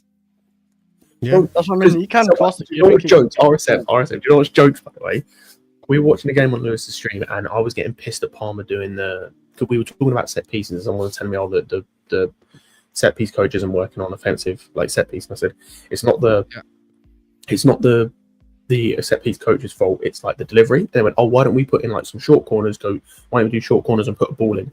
About 2 minutes later, Palmer gets the ball after we did a short, I think, a free kick routine. Palmer gets the ball out wide, goes to cross it, and overhits it. And I went, there you go. Well, there you are. There you go. It's like, yeah, I remember that. I want to show you guys something funny because this is like, I feel like the embodiment, not the embodiment, but it's kind of like just this kind of depicts how the fan base thinks. And not to pick on anyone, but listen, you're in my chat, you're in public. Listen, everyone can catch these hands. Jackson had a bad game versus Bournemouth, Forest, Palace, United, Spurs, Everton. Hold on. Gui scores that header. Cook Palmer Always all you presenters want. killing Was me, just bro. as bad, if not worse. No, he wasn't. Jackson registered 2 big chances missed in a 0-0, and his all-around game was poor. You guys are very harsh on Osimhen.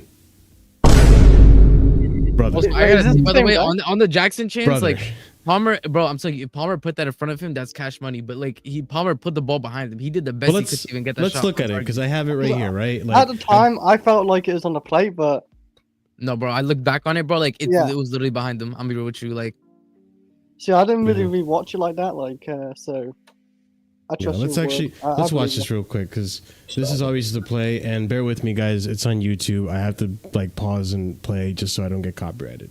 But Neto gets the ball to Palmer, right? We fast forward a little bit. Palmer sees him. Jackson's making a run, and let's see if I can stop it where the ball lands in front of. Right. There you go. Yeah. Okay. To be fair, So I don't put that on I don't- Palmer. Yeah. I I don't put think- Palmer either. I think Jackson probably could slow down his run a bit, but like, don't. Like, Engraver, you put yourself out there, bro. That's why. But big up to you, bro. But yeah, maybe Jackson, can slow down his run a bit. like here. Yeah, it's a tough one though. Because actually, regardless. that palm pass was really nice. We didn't see anywhere near that enough. Yeah, that's what I mean. Like in the first half, I feel like that was probably Palmer's best half. But yeah, like Because he did something. That's what I thought. the positioning still for Jackson here, it's tough. But regardless, I was hoping he would put it away, because you're right in front of the net. You're on a breakaway here. Yep. It's not as bad as the header, but regardless, like, I think maybe he was trying to go through Pickford's legs just to be cheeky about it. Even then, like, that's questionable whether It's just that the was way the right he is. decision. It's the ball's behind him, so he had to hit it like basically there and there. It's like Scott said, if he slowed down, maybe he could have had a better chance to slot it to the keeper's right. But yeah, he didn't really get time with it. Yeah, and he almost got it through. Yeah, I So, mean, a bit of credit. that on makes the him then that'd be reflexes, funny, so- but Yeah. But regardless, like it is frustrating. I get it. And then if we look at the header, I think the header is somewhere over here, if I'm not mistaken. Yeah, you it's got right the whole here. highlights or something That's all I had, because everything is. on Twitter. It's probably crazy. It's crazy because you guys didn't have this broadcast in the UK, but I am not allowed to watch the highlights on Twitter because of VPN and all that fun stuff. Oh. So it's just very, very strange. This is the chance from Enzo, and yeah, it's Gooey would it's score. bad. Pickford's literally in the goal. It's Guy not would've marked. scored it. Yeah, Guy would have scored it, obviously. I've noticed Pickford does that quite a lot. Like he always gets in the goal a lot. I don't know, like just how it happens. He just gets there in that situation. This was a more egregious one to me. Yeah.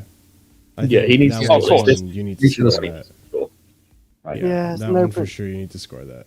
There's no real like excuse or anything. Like you can't dress this up any other way than he should score this. That angle makes it look even a lot worse. Yeah, and what sucks too is that like I've expressed multiple times in past streams that I feel like this season his heading ability has improved, but this right here kind of goes against it now. It goes You against see it. what I mean? You see what I mean? You see what I mean, Marshall? Then they overdo it again. See, no striker instinct, zero striker instinct. No instincts, but you just said we're being too harsh on Osimhen. That's And then why. the other guy. I mean, we've seen Oshman miss. Yeah. Like when we're actually giving him criticism, then you take it too far again. Yeah. Did he show It's- striker instincts against West Ham? Did he show striker instincts against Brentford? Liverpool. Liverpool, the only goal we had because we The went. chance he had, really. With this criticism here, like he showed striker instincts against Palace. He scored. Where was everyone else when we needed them to score? He Yeah, actually managed to wasn't it score. 1-1? Yes. It was. Thing is, you have to show striker instinct to even be in the position in the first place. We have had Yeah. strikers in the past that don't even touch the ball there. Yeah. Don't even touch the ball. They're not there. I'm pretty sure like Jackson scored like in Okay, 8 wait, different wait, games. wait. This season as Showed well. against you, but he showed it against fucking Liverpool, against Van Dijk and Konate when we only created one fucking chance and he scored Showed one against Leicester. goal. And did it. listen, if we look at these games here, When he which scored big an up in- outside of the foot goal, what are we doing? which big up Engraver for putting these games up, because this is going to help bolster my argument, is if you take away the Palace game and maybe you put on the Arsenal game, right? That's 1, 2, 3, 4, 5, 6. How many games have we played so far? 17. 17.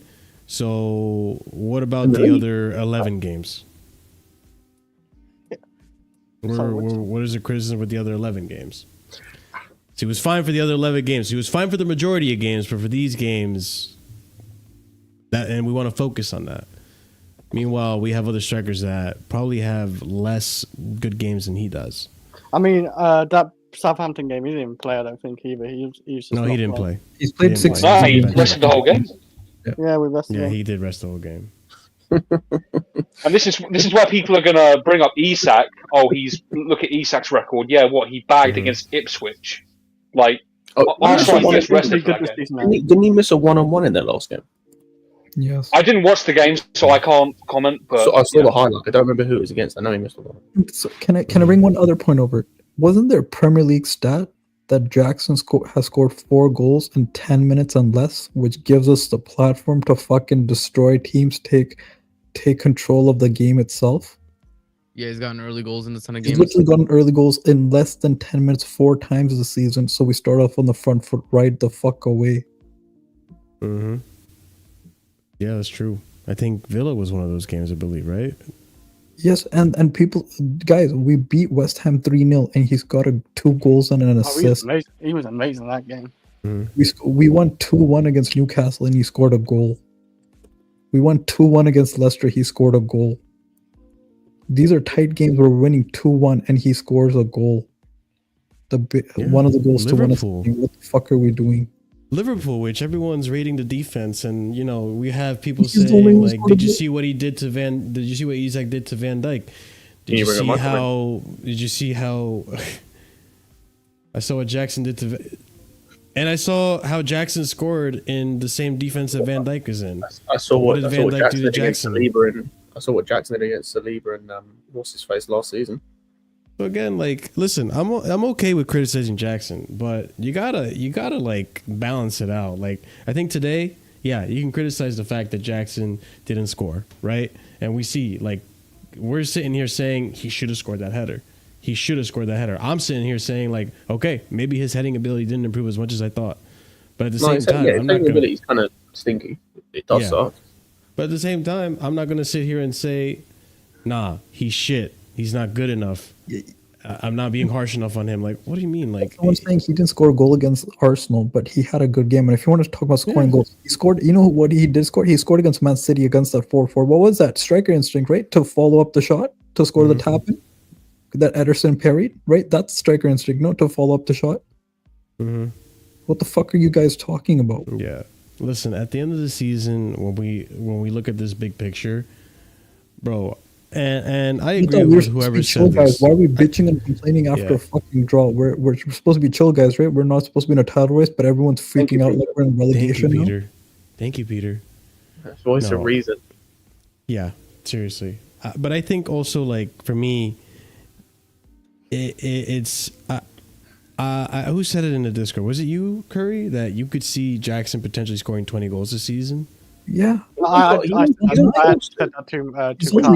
He's on course to. I think he scored 18 to 20, no problem this season. And that's the thing. At the end of the season, if and when, because I really think he's going to, when he hits 18 to 20 goals, mind you, without penalties, and I mention that because people, when I mention that strictly because people like to say, oh, Isak, look at how many goals he scored. Ali, look at how many goals he scored. Salah, all this. Haaland. Guess what? They also get that many goals because they score penalties. If Jackson is getting that many goals without scoring penalties, that says a lot about how good Jackson is versus these other players. Not to say that he's better than those players. I'm just saying that shows, like, if a striker can do that without penalties, which a lot of strikers use to inflate their stats, Not to say, obviously, you got to score the penalties, obviously. But, like, bro, if at the end of the season I'm talking about Jackson scoring 18 to 20 goals without penalties in the league alone, bro, Jackson is that guy. I'm sorry. Jackson is that guy. Whether you guys like him or not, he is that guy. Statistically, if he's doing that for me, he is that guy. I just clocked it. Chelsea never really let their strikers take penalties. Like Drogba and Lampard. Lampard was always the pen taker mainly. Even with Hazard and Costa, I swear Hazard used to always take penalties mainly. Costa he took a few. He has 2 seasons where he scored 20 plus goals. One of those he took a pen to get to 20. Yeah. And Engraver, we're not having a kumbaya moment after the draw, but when you make disingenuous statements like Mark Gee would have scored that header. I was gonna say, we will talk about some other players when we talk about some of the people on this team that should never play for this team again. Juventus, you must. We'll get there. Wait, who's linked to Juve? Number 2. I won't refer to him by name. I thought he had a decent game. Yeah, I don't think he was. Wait, you thought well, he blocked one of the shots, so it's gonna go in. That's what I wanted to know. That's what I was gonna ask you about, Marshall. What do you mean, like? Yeah, what do you mean DISASI saved Chelsea? I was thinking, why you put that in? Why have you shoehorned in with? Because I'm pretty sure he had a block. He had a block. I think that's some shameless behavior. You like DISASI? Was it? Okay, I might have to rewatch the game because I'm pretty sure DISASI. It was Tosin. Tosin had one, but I'm pretty sure DISASI had one too. Nope. I didn't see it, but unless you can show us. I might have to By the way, sorry, boys. Sorry, boys. Just on the whole, quickly before we move on, just on the whole striker thing, I'm just checking now. If he gets 20 goals for us this season, obviously that's an if. He will be, I think, only the 4th striker in our history to do that with no pens. Mm-hmm. That's really impressive. In Premier League history, because I'm not checking all of our history, like before Premier League. Yeah, because Anelka never did it. I just checked. Hasselbank did it, I think. I don't know if he took penalties, but he definitely got more than 20 goals. Costa had 1 season of doing it, and Drogba had 1 season of doing it. Mm-hmm. Bro, I feel like DISASI is the martyr for everyone. That's why I'm like, bro, not everything's DISASI's fault, man. If World War IV happens, I swear to God, Chelsea fans are gonna blame it on DISASI at this rate. Goddamn. But that's what, when we talk about what Maresca got wrong, bro. That's one of the things, dog. Like, why is DISASI not lineup, bro? Play Viega, like DISASI in the wide areas. Yeah, I was gonna allude to that. Nothing to Neto. Bro. RSM. I need to find out. Someone has to find out who. I need to know whether this is DISASI being a bozo or whether this was Maresca. Who told DISASI, or was it himself, to every time Ndai moved to follow him like a lost puppy? The amount of times this man got caught out of position because he just ran with Ndai and just left his space for no reason. Bro, I'm going to lose my head. He got cooked by Ndai the whole game. He made one challenge on him about 4 minutes in, I think it was. It was really nice. Then got cooked for 86 minutes. Mm-hmm. I think today, listen, DISASI today, I don't think, okay, maybe I have to rewatch the game. I don't think it was that bad, but I'll take you guys' word for it. He had a horrible performance. Even if we're saying he had a horrible performance. I don't even, the thing is, like, the issue with me with DISASI, the performance, like, his performance is down to him. Like, bro, he's not a wide area player. Yet we keep playing him in the wide areas. Like, it's such a self-defeating prophecy, bro. That is where, like, if we're going to have, like, I'm not blaming Levi Colwill for his performances last season under Pochettino where he was playing left back constantly. I'm holding that same energy for DISASI. I know DISASI isn't a world beater. I know he's not a world-class player. And I think even for the Chelsea level, I think we're settling for DISASI until we find someone else, right? I think his future isn't long-term at Chelsea. However, I'm getting to that point with DISASI where, like, every time I see him at right back, I'm not blaming him anymore. I'm putting that on Maresca. Why do you persist with that? And today, and this is the part that infuriates me, and to an extent, I understand where he's coming from, but bro, there's two thoughts or train of thoughts here for me where I'm trying to think, where is Maresca and why is Maresca doing this, or where to criticize. On one hand, you saw the team that Big up Vader Games. Let me know if you want to come on. We saw the game today, and on one hand, you saw what Vega and that B team did in Newcastle. You entrusted them to get the job done, and they failed you in the Carabao Cup, and now we're out of that competition. So maybe there's a little bit of lack of trust, and we saw it again when we needed Cucurella was suspended, I believe, for Liverpool. He refused to start Vega at that left back role, inverting left back role, and started Gusto there. We saw it again today, and for me, there's that train of thought. It's a trust thing. He doesn't trust Vega to step up in this opposition in this game to do a job. On the other hand, I'm thinking, Maresca, there has to come a point where you need to take risks. And I get we didn't lose today. We didn't lose. That's fine. If we lost, this would have been a lot worse. And we were close to losing it at some point. So we'll talk about Sanchez. But if we had lost, it would have been horrible. So, but at one point too, it's like you seeing Malo Gusto and what he's doing out there, and it's not clicking. And to an extent, I think that affects Jadon Sanchez's performance. I actually think the reason Malo Gusto was on the right, the left side versus his right side is partially because maybe that's Jadon Sancho needs that link up versus Neto. He didn't really need that much of a link up. Obviously, DISASI's not that player anyways.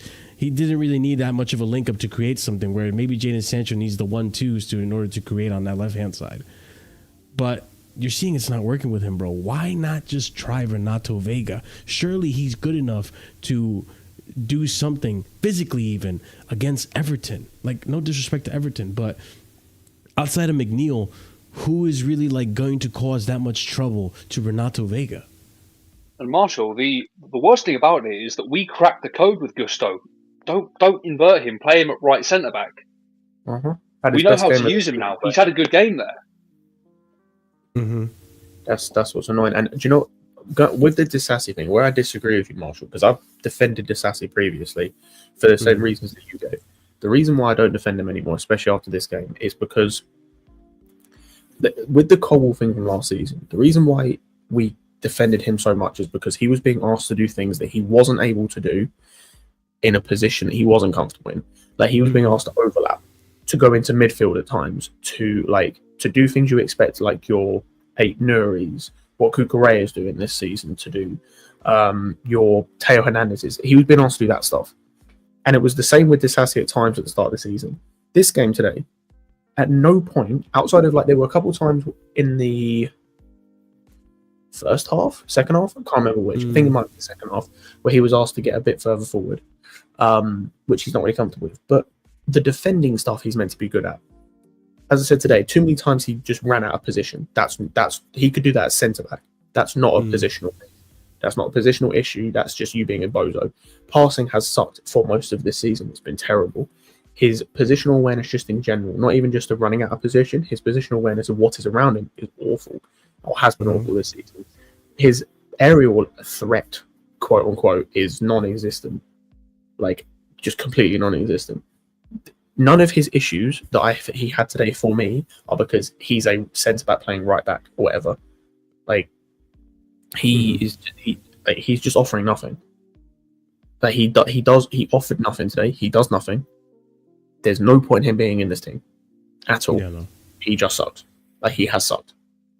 And with Gusto as well, it's the same thing. He needs to stop inverting. It pisses me off because we saw second half as well, and this is what annoyed me in Maresca today. We saw second half, he changed it. Gusto was still inverting, but was a lot deeper. He was in the pivot, and Enzo was pushing higher up, and we saw a better version of Gusto. Wasn't great, but it was better, and a much better version of Enzo than we saw in the first half. We still saw the same Sancho, but that's just because he had a bad game. But we saw a better team performance in the second half from that aspect, and it's like, you know, he's terrible in the final third. He tried. Oh my god! I don't know if anyone else remembers this. There was this moment. Someone put him through down the left-hand side. My man tried a weak foot first-time cross to no one in the box. Are you on by Sancho? Were you on by Sancho? No, what about Gusto? Gusto tried a weak foot We already know his crossing sucks. He tried a weak foot first time cross that went to no one in the box. That was like, what the? Man. So, Restaurant, you already know. RC, maybe you don't know this, and I hate to be the bearer of bad news, but DISASI isn't going anywhere in January. Yeah, no, this literally came out yesterday. Yeah, not even that, but if you look at our injury list, with Fofana out for I don't know how much longer, and Badiashile out, well, we don't know yet, right? Oh, really? But Badiashile is out for a long period. Wait, what happened to Badiashile? He hurt his hamstring. He's injured. Yeah, he's injured. I don't know what with, but he is injured. I think it was the hamstring, but they're both injured. Yeah. So we're down to 3 center backs right now. And so I just, unless you want to put, like I said yesterday, Vega in that conversation, which could have played today, but obviously Maresca does not trust him to play in the Premier League. And Achimpong, which obviously another one that I don't think is going to be playing any Premier League minutes very much, or even starting, I should say. So we're going to need to go into the market for a center back. I don't think we're going to be selling a center back. I don't see it happening. But I don't disagree either. Like, I think... if Badiashile or DISASI were to leave in January or even in the summer, I'm not going to cry about it. I think we can get center backs that are a lot better. But at the same time, I just think with DISASI, he's gotten the shit end of the stick with his positioning at the right back. I get what Scott's saying. There are a lot of fundamentals there outside of just the defending that he's just not providing that. Yeah, I agree with. We can move on from that and get something better, but it's the fact that he's available is a good asset, but goddamn, bro, like available is the best ability. I'd rather not be available, to be honest. I mean, we have Achimpong who can do that role, I think, as well. I know, but it's Maresca again. Like, Maresca doesn't trust these guys to. If you didn't want to play Vega, why not play Achimpong at right centre back, right back? Who's Achimpong hasn't made his full Premier League debut yet. No. Yeah, if he doesn't want to play Achimpong, or if he doesn't want to play Vega, I doubt he wants to play Achimpong. Yep. I couldn't understand, because for height wise, I thought Vega would be perfect today, but I guess not. Yeah, I mean, and I thought really physically wise. I thought defensively, technically, we didn't really need him anyway, considering we played somewhat good at defense and kept a clean sheet. Yeah, but I just feel like physically, though, like the physical abilities that Renato Vega has, I think would have fit perfectly for this game. Like, I don't see him getting bullied. I don't see him getting. Maybe you could have had him inverting as well, and then you have the same as you had today. You have him invert instead. And then you have Gusto as the right centre back, and it's so much better. And that's the thing. I don't understand what the deal is with Maresca and not playing this player that, honestly, when you think about it, guys, we got this player specifically for this system of his. It wasn't stated that we got it from Maresca, but we got it because he is a left back that can invert. And that is something that is crucial to this system of Maresca's. No, but it's different. No, what I mean is, game on game, right? So if we're on going for a low block, we need the inverter to be higher up to help create chances. Because that's what Cucurella does. Cucurella basically becomes a left mid. Yeah, that's true. Sancho, and then they do combination play. And then Renato is more of a DM. Yeah, right. Like, that's the problem. That's what he wants Gusto to do. But Gusto's not good at that. Right, and that's the issue. But even then, couldn't you, like, if you guys, let's just play a little hypothetical game here. If you do bring a Renato Vega and you have him slide into DM when he inverts, that means, I mean, the only way that gives Enzo the license to go forward. It gives Enzo the license to go forward, but even then, it gives. If you put João Felix. But then what happens is Vega goes into DM, Enzo moves up, and then João Felix is there to combine with Sancho. But I was going to say, like, maybe even you can move Moises up a little bit, have him be more box to box. If you have Renato in the DM. But, I mean, is he good enough to handle that position without having his hand held? Like, that's something I don't know. But against Everton again, like surely he should be able to. But I don't know, man. It's just disappointing to see these decisions because that's one that I got to put on Maresca. Like, bro, Malo Gusto at that left back position, we've known is not it. And we saw it again. And he's just persisting with some of these things that's like, bro, you got to stop doing this. This is not, this doesn't work. It's not a good strategy. But I mean, maybe against Everton, he thought he'd get away with it. The other player I wanted to bring up was Tosin.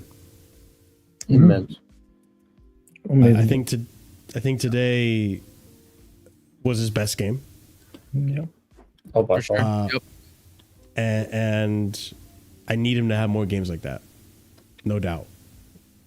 Especially with Fofana out for God knows how long.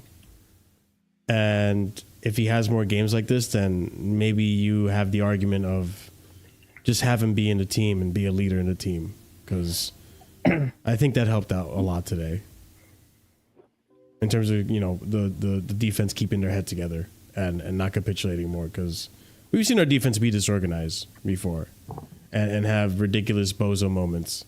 And today didn't feel that way. Obviously, there were some moments because of left back, because of who's at right back, where we were conceding some stupid chances. But the center backs kept us in this. Levi Colwell, big up to him as well. But Tosin was really good today. I mean, Scott, I think you've been a big critic of Tosin's, among a few other people. But I mean, what do you have to say about his performance today, man? I thought he was immense. Definitely his best performance of the season. I thought this was way better than last week. I think the difference to me between what he did against Brentford and today was, whereas last week I thought aerially he was great. I thought everything else was a bit kind of all right, okay. It was everything today was amazing. His passing game, some of those passes he was playing into midfield. Because my biggest thing about Tosin since he's come in is I wasn't so enamored with the fact that he went central centre back and we had to push Colwell out wide. But I think this game we kind of saw what he can do in that position.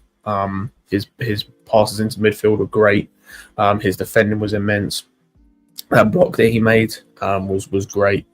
And yeah, aerially again, phenomenal. Yeah, like today was just an all-round phenomenal game from him. Like no holes. He had a couple of off passes, but everyone does. But like there was nothing about his game today you could criticize. Yeah, RSM, do you want to comment on Tosin today? Yeah, no, I thought this was definitely Tosin's best game. I think he was reading the game really well. He was there in the moments that we needed to. Like I said, obviously we were on the front foot and in possession for most of this game. But regardless, like I really enjoyed watching him defend, bro. Like I don't know. I feel like it's been a while since we see somebody really throw themselves, on the line like that to save a goal. But yeah, I think it's immense, and I think the past couple of games has kind of been understated. I think he's been slowly building on his performances. I think it's obvious that maybe getting a bit more game time was what he needed to kind of get back up to the levels that maybe we saw at Fulham, or that people saw. So, I don't mind it. This is as good that he's stepping up, because we were all worried, like, okay, Fofana's gone. They were kind of building, him and Colwell, they were building a partnership. So now it's like, all right, who's gonna step up? And it looks like if he's the one to do that, I don't mind it, man. I'm more than happy. Yeah, pretty much it. Yeah, no, today an immense game, and I think he needed it for sure. I think there's been a lot of criticism. Obviously, this season I've also kind of been looking at him and thinking, like, I don't think he's been bad, but I don't think he's been great either, like outstanding. Today was an outstanding game for sure. I think even, and this was said by Nyack right here, we're not missing Fofana right now, which is great to say, considering that's one thing that, RSM alluded to. We were really worried about when Fofana fell. Like, we were like, oh shit, we're probably going to concede more goals. Lo and behold, dude, we fucking just kept a clean sheet with Tosin in the back. Obviously, it's Everton, but regardless, it's a clean sheet's a clean sheet. Again, last season with Poch, we don't keep a clean sheet against this team. So, I mean, Tosin was spectacular today. Anyone else want to mention or speak on Tosin? I think you guys pretty much said it. Like he was pretty much perfect. He's definitely our best centre back and defender today. I want to see him do that more often because I think he generally suits Enzo Maresca's system better, like DISASI and Badiashile. I think he would suit it more, and hopefully he's just going to grow into the season because like he's obviously it's a new team, new system, and all that, so it's going to take a bit of time. And he's not really had a really big chance to have a run of games, so maybe now he could have that. Because we don't know how long out Fofana is for, so yeah. So hopefully, I don't know who we got Fulham next. So that's another test for him as well for sure. But yeah, I thought he's pretty good today as well. Well, really good, like as Scott said. DP, were you going to mention something? No, you know how CNEG mentioned the comment with regards to for a backup, like that comment, Tosin is really good. I completely agree. The reason why I'm saying this is because he looks most comfortable as being the center back in the back three, right? This is true. Yeah.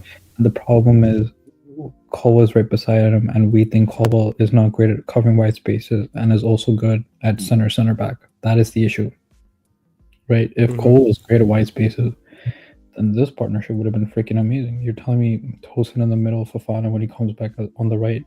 Then you have Colwell covering wide space, and then Cucurella is going to do his pocket thing with Sancho. That's the dream. We figured everything out. We got height aerially covered because of Tosin. We got athleticism and long balls covered, but that's sadly not the case. Until Colwell gets better at covering wide spaces, it feels like Tosin and Colwell both play best as a center back. That's the issue. So he's great as a back. Just on Colwell, I think since Tosin has come in, I think he has shown this ability to defend the wide areas. Like, I think he has improved on that massively, and I think we're starting to see what he was able to do at Huddersfield and Brighton when he played there, because he played wide centre back for both those clubs. And I think it just comes down to, like, it's a confidence thing. I think more than anything, I think you can see that there were times, obviously, when he's defending against Salah, you're defending against the best player in the league this season. Like, it's not easy. And then stuff like that can rock your confidence, especially when you're a young player. And then obviously last season was last season. So I think we're starting to see him get back to like his best in terms of being able to defend those wide spaces, be able to like do enough, even if he's still not the best defender. He's still able to do enough where like it's not causing us. He's not doing a DISASI on the other side, for example.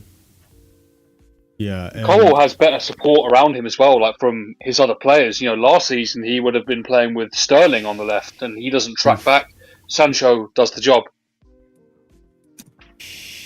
Exactly.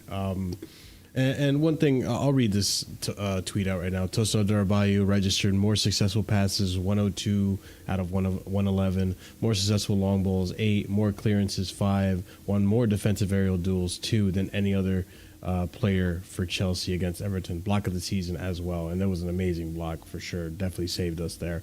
One thing I was thinking too, when Fofana comes back into this team, do you guys reckon that there's a shout to actually keep Tosin in the team as an option for corners and an aerial threat for corners? You'd have to play Fofana at right back then, is that what you're saying? And we've seen that, and he can do a job. I mean, that would be fine. I'd be fine with that, because then that means Cucurella inverts, and Cucurella's great at that. What do the rest of you guys think? Do you reckon that's a good idea to try to just get some? Can you repeat the idea? You cut out for me, or my. Oh, sorry. Your Tosin. There's an argument to when Fofana comes back to potentially keep Tosin in the starting 11 with Fofana and Levi Colwell, just so we have that aerial threat when it comes to corners, which we are winning our aerial battles. I think Curry Pie, what was it that we're, in terms of aerial battles, we're doing just as good as Arsenal. Yep. But we're just not scoring from our corners. Yeah, we're both at like 53%. Yeah, I feel like Tosin has been one of the center backs in this team that has looked threatening from corners. He did miss a chance last game he started. But DISASI is the one that, obviously can score goals, but he has a lot more deficiencies to worry about that don't merit, the pros, right? Do you think there's an argument to have Tosin in the lineup with Fofana when he comes back and Levi Cole as well? That's what I wanted us to do. So this earlier on in the season, I think it was maybe after the Leicester game. This is what I wanted us to do, like until we did the Caicedo at right back thing. That's exactly what I wanted us to do. It wasn't exactly. It was I wanted Badiashile in at the time. But yeah, because the problem is, right, there's a few options that we could do that work. All of them work, but none of them seem to be what Maresca wants to do. At least not at the moment. Whether you like, the issue becomes someone has to play right centre back. Like the best thing for us probably would be Gusto at right centre back. But if Gusto plays, he has to invert him at the moment, which drive him up the wall. So then I have to go and look at like what else we can do. And the other options are Caicedo, which I like, but then we don't really have the midfield of Lavia at the moment to do that. The other option, as you mentioned, is Fofana, and I think that works. I think he's played there 2.5 games. It was second half against West Ham. It was the Leicester game, and then there was one other game. I can't remember which one. And I think all games that he played. He played all of West Ham in that position. Was it all of West Ham? I don't think either of James or Gusto played it. Oh, fair enough. I think there was a game maybe. I think maybe another game he played like 45 minutes or played like 30 minutes at right back. All the games he's played there this season, he's played well. Yeah. Like for West Ham, he was very good. He was very good against Leicester, and the other game I can't remember. He was very good. So I think it can work. Like it 100% can work, especially because James is out at the moment. Gusto was playing like shit. Like that, we have to do another option. DISASI ain't it? Just straight up ain't it? Yeah, that much we can definitely agree on. So like, you have to find another option. I think that's the best option we have currently going. Unless you're going to do the Gusto not inverting. If Gusto's going to play just right centre back, that's the best option you can do going forward. If Gusto right centre back, and then you just play Colwell plus a centre back as the back three. But I think another defensive player that we need to give praise to, and honestly, it's not even just this game. I think in the last 3 games, we would say that Robert Sanchez has actually not looked too shabby. He's actually been all right. Obviously, the playing from the back, that's always going to be something that we never thought was a good, trait of his. However, it's not been costing us really. But today, he definitely is a good reason as to why we were able to at least keep this clean sheet and stay in this game. I think games like today, we have to kind of say, you know what? Sanchez, thank you. You did your part. And you gotta give it to him. Kudos. Like, I can't trash talk you. If you keep going like this, then maybe we can have a conversation about, okay, maybe we'll be okay this season, and maybe we don't need to rush into the goalkeeper situation. But for me, I still have my doubts on him. I'm waiting for that one moment where he's just gonna fuck it up. But as of right now, at least the last 3 games, gotta give it to him. What do you guys think? Yeah, I mean, we can give it to him. I think the issue comes when we play against the bigger teams, right? Because that's when they really pressure him. Like, bro, Everton just sat back. You feel me? Like, they're not. Same thing with Brentford. Like, they weren't pressuring him that much. The issue is, like, better teams are going to, try to really, really press us, are going to try to force those errors. I think that's when the issues come. But I got to give it to, I got to give praise where it's due. And the times that he, that question was asked of him, he stepped up. So, props to him. Dude, his save against Harrison was phenomenal. No. Let's not go that far. It was good. It wasn't phenomenal. Harrison messed up. What'd you say? The reaction was really good, though. Oh, no, the reaction was good. It wasn't phenomenal. Yeah. The Harrison kicks his positioning was actually good for once, bro. It was actually really, really good. He was in a good spot. Made himself big. Yeah. I feel like remember when he saved it with his feet? Yeah. That was RSM said that was really good positioning.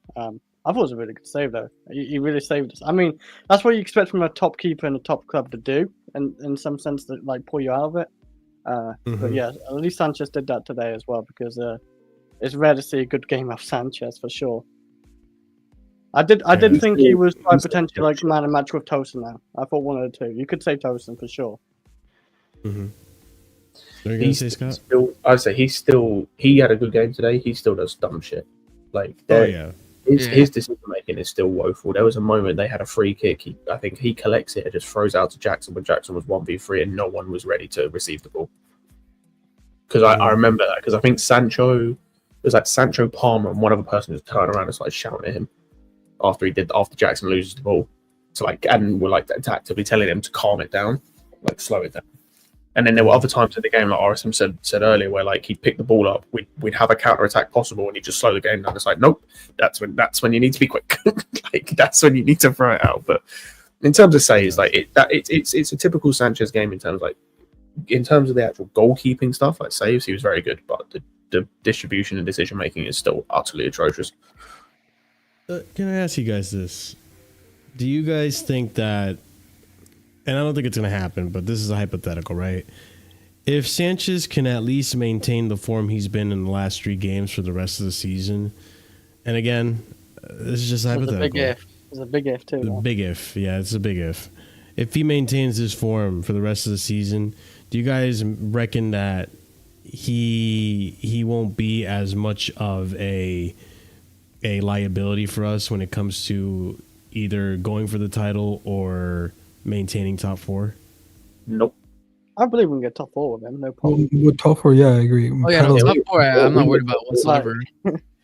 I guess the better question would be, do you guys think that if he maintains this form for the rest of the season, it won't be too much of an issue when it comes to, not to say that we are, but when it comes to potentially challenging going for the title? No.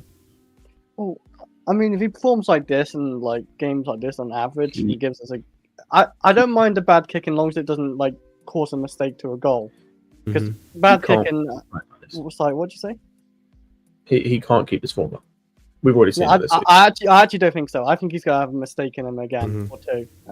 I can see that, to be honest. But if he can keep it like this, then yeah, sure. But I don't see him. I'm Marshall. I think he's making mistakes for sure when it comes to the end of the season. Because I feel like today, I feel like in recent games, I think he's been kind of told to, he's been given a little bit more liberties in terms of bro, if it looks like a risky pass, don't even try it. Just get rid of it. And if you 100% certain that pass will make it, go for it. Whereas before it felt like, dude, I just got to pass it no matter who it is. It's risky, but here, you take this. Yeah, I mean, also against higher opposition team where we're being pressed a lot more, I feel like that's where those mistakes are going to come in. Fulham, I feel it in the bottom of my heart. Fulham is just gonna cause. Why are you so worried for Fulham? Because they're a good team. They're not bad, yeah. They're a good team. They got a result against Liverpool. I believe they got a result, or they got a draw against Arsenal. They got a draw against Southampton though. Yeah, didn't they draw Southampton today? Yeah, they did. I mean, these guys step up when it comes to the freaking top sides. They're 9th place, but they were top 5 or top 6 before today. So I don't know, man. They have decent players in there that could cause us issues. That's just for me. I feel like that's going to be one game where we could potentially drop points. But yeah, with the Sanchez thing, listen, I'm going to give praise when he has good performances. I don't expect I don't expect it to stay this way, but I mean, we'll see. I really hope, I really hope this is true and not overhyped, and that, if we do get to this summer and we see this guy and he's actually showing the levels, then bro, bring him in, or even Petrovic, bring back Petrovic.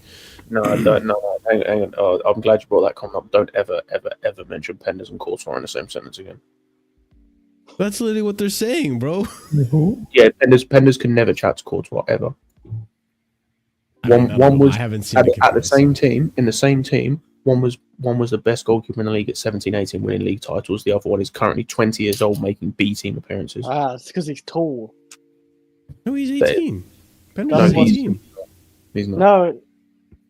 No way. Well, they're comparing. I swear he's 18. I think they're just comparing height, really. Oh shit, he's 19 actually. Okay, so he's probably. He turns 20. Yeah, he turns 20 at the end of the season. Yeah, he turns 20 at the end of the season. Okay, so got it. Yeah, so he's Fair 2 enough, years fair enough. older.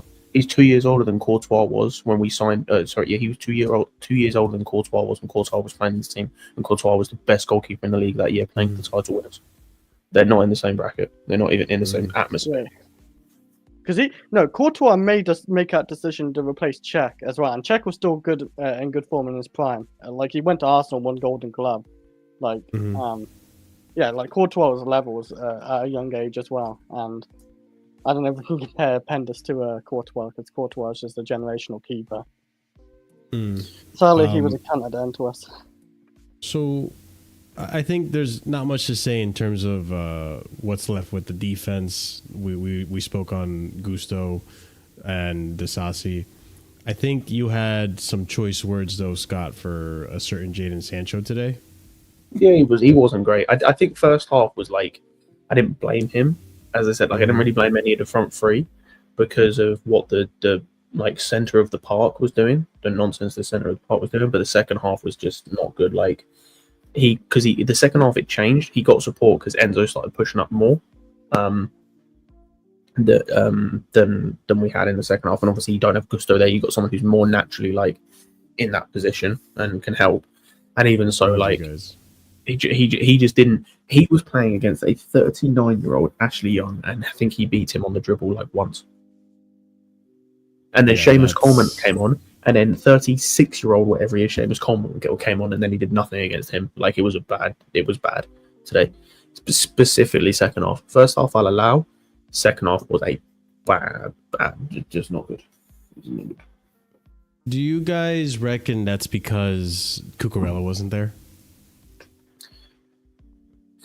Maybe, but that's to me that's an Wait, Scott, why do you say that? Because I'm just looking at SofaScore just in terms of dribbles. I don't care what rating. He attempted 12 dribbles, succeeded in 6, had 20 ground. I only remember. Maybe it's I just don't remember him doing it. I remember him being in once that I can remember. Oh, he did. I think the two times that Young tackled him, it counted as a dribble pass. And it was mainly in the second half. There was one where like Young stepped out. I think it was Young and someone else stepped out, and then Sancho was able to get down the left. I don't think really anything came from it, but it was the one time I can remember. But it's even if he did it a couple times, he didn't do it enough to the point where it was memorable, and it was like to the point where like you should be doing it. It's a 39-year-old Ashley Young. This guy's washed. This guy sucks, and you didn't do enough. And I think if I can understand Marshall's point with like the Cucurella thing, but to me that's still an issue as well because like we saw today, you can't always play with Cucurella. Cucurella might have games where he needs to have a break. Maybe he's played too much or he gets suspended. You still need to perform. If you're as good as we think you are, which I think you are, you need to be able to perform without him being there. He can't hold your hand through games. I don't know, man. I feel like we just can't draw too many. Just before you go, Sam, we see with Neto on the other side. Neto this season has played with DISASI, Gusto, Palmer, Caicedo behind him. He's played with like all these different guys behind him and has performed because he's playing to the level that like we think he can play at. So like, that's the level I expect with Sancho. It kind of doesn't matter who you're playing with, as long as you get support, you should still play to a good enough level.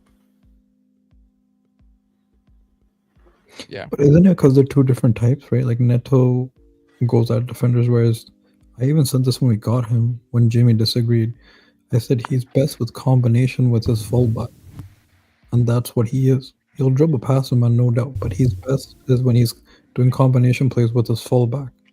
But the problem is Gusto's his fullback, right? When you see him with Cucurella, then he's taking shots, he's combining, he's creating chances.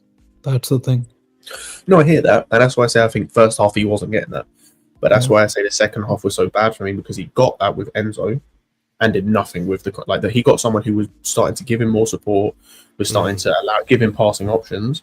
And he still did nothing. So that was the point at which I went, okay, this isn't just a you're not getting support problem. This is I'm just having a bad game. And that's what like it's not me saying that Sancho's not good enough or anything. He just had a bad game. Like, no, I hear it. That's what I'm saying. Like I don't know. I agree completely with everything that you said. I just like would caution anybody to from drawing like overarching conclusions from this one game. Yeah. No, that's especially that's like sure. I hate to do this because it is such a Klopp thing, and I hate the man. But like the weather plays some part, right? like with the wind and everything, like it does play some part. It obviously doesn't make enough of an impact to the point where like you can have as bad a game as we did, but it plays some part. Yeah, you need that Thai video where you can just play it. It's been raining. Yeah, bro, I hate doing that. Bro. I hate playing it on stuff. I like, thought about it, outside. Chris. I thought about it. Even when we talk about refs, more, It is very windy up north. I will say that. Mhm. But it's both sides, so. Well, I mean, you had the commentator saying that the weather was arguably worse for this game than it was for the Liverpool Everton game that got canceled. I don't think that's the case. Well, I don't. Because when it was going to be sustained winds, like yeah, and I think this was like with the Liverpool game, there was a tropical storm warning. I think. So I think that's part of it as well. No, that was bad that day. Yeah. Big up, Surfer. Welcome, man. I mean, hello, lads. You all good? Yeah. I mean, Are you in a title race? I don't know what that is. that's kind of where I'm at right now. I can understand that. It's a very frustrating afternoon, in my opinion. But Maresca got the lineup wrong. I think he got the subs wrong. And I think he got we have talked about that actually. Yeah, I was going to get to that. Yeah, I think I'm sorry, but I can't have Gusto inverted anymore. He can't do it. He just cannot do it. And yeah, we just spoke on it. Yeah, and the way he like Net got no support in that right hand side from DISASI at all. Do you know what I mean? It's just not. And he was still our best attacker. Well, that brings you onto the subs because I would have taken Sancho and Palmer off. Facts. I would have kept Jackson on. I put Felix. This is me saying it, by the way. I would have put Felix and I bought Madueke and removed Neto. Andrew, I'm so glad you said that. I said the same thing on Lewis's channel. I went, clip this. You're never hearing me say this again. I'd bring Felix on. I would have done it as well. Lazy. Lazy. Too lazy. Have too many videos. I also would have bought Vega on as well at left back if you want to invert. To be honest, we would have started Vega. But I would have started Vega because if you're going to invert, I would have inverted Vega. I would let Enzo push up a bit more like he has been doing to support like Sancho or the attack. And also, that's what happened in the Spurs game. We're just too Enzo slow. supported Sancho and he got the goal. Our passing was too slow for a low block team. Against a low block team, your passing should be faster because they just unsettle them. Do you know what I mean? And I thought overall, I think the draw is a fair result, but I'm just more frustrated because I think if we played like we had been doing previously, I think we would have eventually unlocked them. Do you know what I mean? I think we eventually would have done something. I just want to side note, Jordan Pickford, you are a dirty bastard. Honestly, you are one of the dirtiest. But that tackle, he got some of the ball. That I don't know who it was on. Was it Gusto or Neto or something? It was a Gusto shot. It was the one that Gusto it was off the Jackson shot where Gusto then had that shot. That actually. Yeah. But just because he got some of the ball, he got some of the ball that sort of, and then he there was something in the first half where Colwell made a foul. But there's an image of close up with Jordan Pickford like flying by him with his knee up in the air. Yeah, no, he's midair. He like shoulder bars, like jumped and like almost kneed Colwell in the shoulder. Exactly, that's why Colwell got upset. He was like, "What are you doing? This guy's dirty." But overall, unfortunately, draws the fair result in my opinion. Sanchez pulled off a very good save against Harrison. I have to say he's very good again. But yeah, just the missed chance and like the subs were too late as well. 75th minute, I would have done it on the hour. To put on the hour like that, give them more of a chance because they didn't do nothing. Madueke and Cuckoo. They didn't have enough time to get into the game, and the formation was a bit. He took Jackson off, so there's no focal point. You got it's just missed opportunity. And then the thing is with the subs as well. Like Madueke came on and had the same issue that Neto and Sancho did. Like no support, nothing. So he's having to beat like 2-3 man by himself, and we already know that. Like I said this before. Like there's one player in the whole world who can do that, and he's currently in Miami chilling. Yeah. Like I don't understand why like we're trying to get these guys to like we're trying to get these guys to like beat 4 men on a dribble. Like that doesn't happen ever. Yeah, they're not good enough for that. But they're not good enough to do that all the time.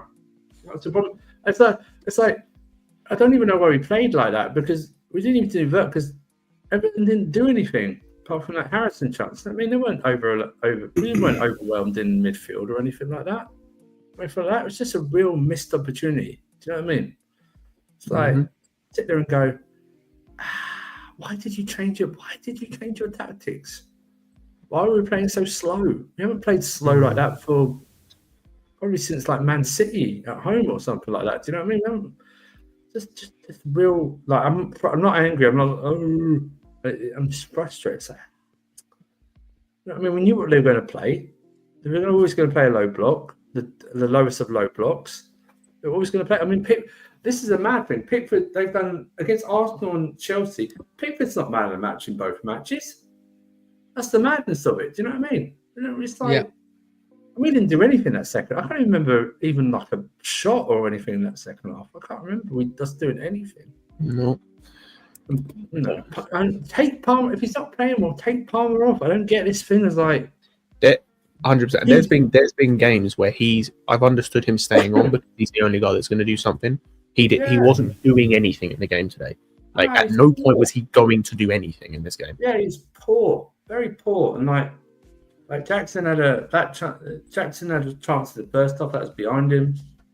You know what I mean? At least he got it on target. It was just missed opportunities. I think too. It's. I want to talk on Maresca.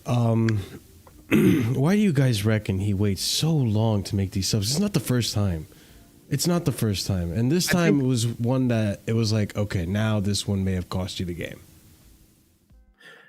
I don't know. I don't know. Like, we haven't talked about this because we haven't had any wrong he's had a switch. He was at the start of the season. It was fine, and then at some point this season there was just a switch for seemingly no reason, and then ever since then it's just been really late subs.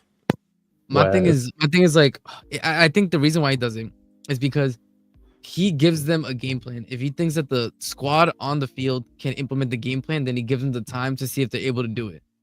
The issue is, for example, when we look at the Bournemouth away game, he put Sancho on immediately because he needed a different look. He needed to switch up the game plan. He put Sancho on. And then you look at the Spurs game, he did the early sub because he needed to switch in the game plan. But when it is a game plan that he feels that the squad on the field can do, he gives them like the 20 minutes to see if they can. He'll give them enough rope to hang themselves. Exactly. But like at a certain point, it's like he has to start realizing in the first half when the player's just off of it completely. Like if they're off of it, just done. That's it. The other thing with the subs that he doesn't do, and I don't know why he doesn't do this, considering you have them available and we have the biggest squad in the Premier League, he rarely uses 5 subs. Yeah. In fact, never uses 5 subs. And like, I mean, who does? To be honest, I know Pep doesn't. No, that's fair. But like, when you've got the biggest squad in the Premier League, which we do have, and the squad supposedly filled with like the most talent across the board, like he's so reticent to actually use all of that. Which like, I just thought you would have used the full. You thought you would use the full complement given the amount of games in a short period of time. Yeah. Like, as much as I don't rate him, right? Like the fact that Felix gets no minutes, like the fact that Nkunku gets 10 minutes a game. I think that game was crying. I think it was crying to at least try and give him like half an hour or something like that because Palmer was doing shit, wasn't doing anything. You know what I mean? And like you can't it's like surely we didn't do anything in that second half. Like first 50 minutes were like nothing. Like they were settled in. They weren't going to change their style or anything like that. Let's change our style, and that's criticism I have of Bento that I haven't said in a while because he hasn't done it in a while because we've been winning and stuff like that. But yeah, we've had no real reason to criticize his subs to such a big extent. Exactly, we haven't needed to criticize. The only last time I criticised it was against Arsenal when he brought in Cooper for like 7 minutes. Do you know what I mean? It was like, what do you expect to do?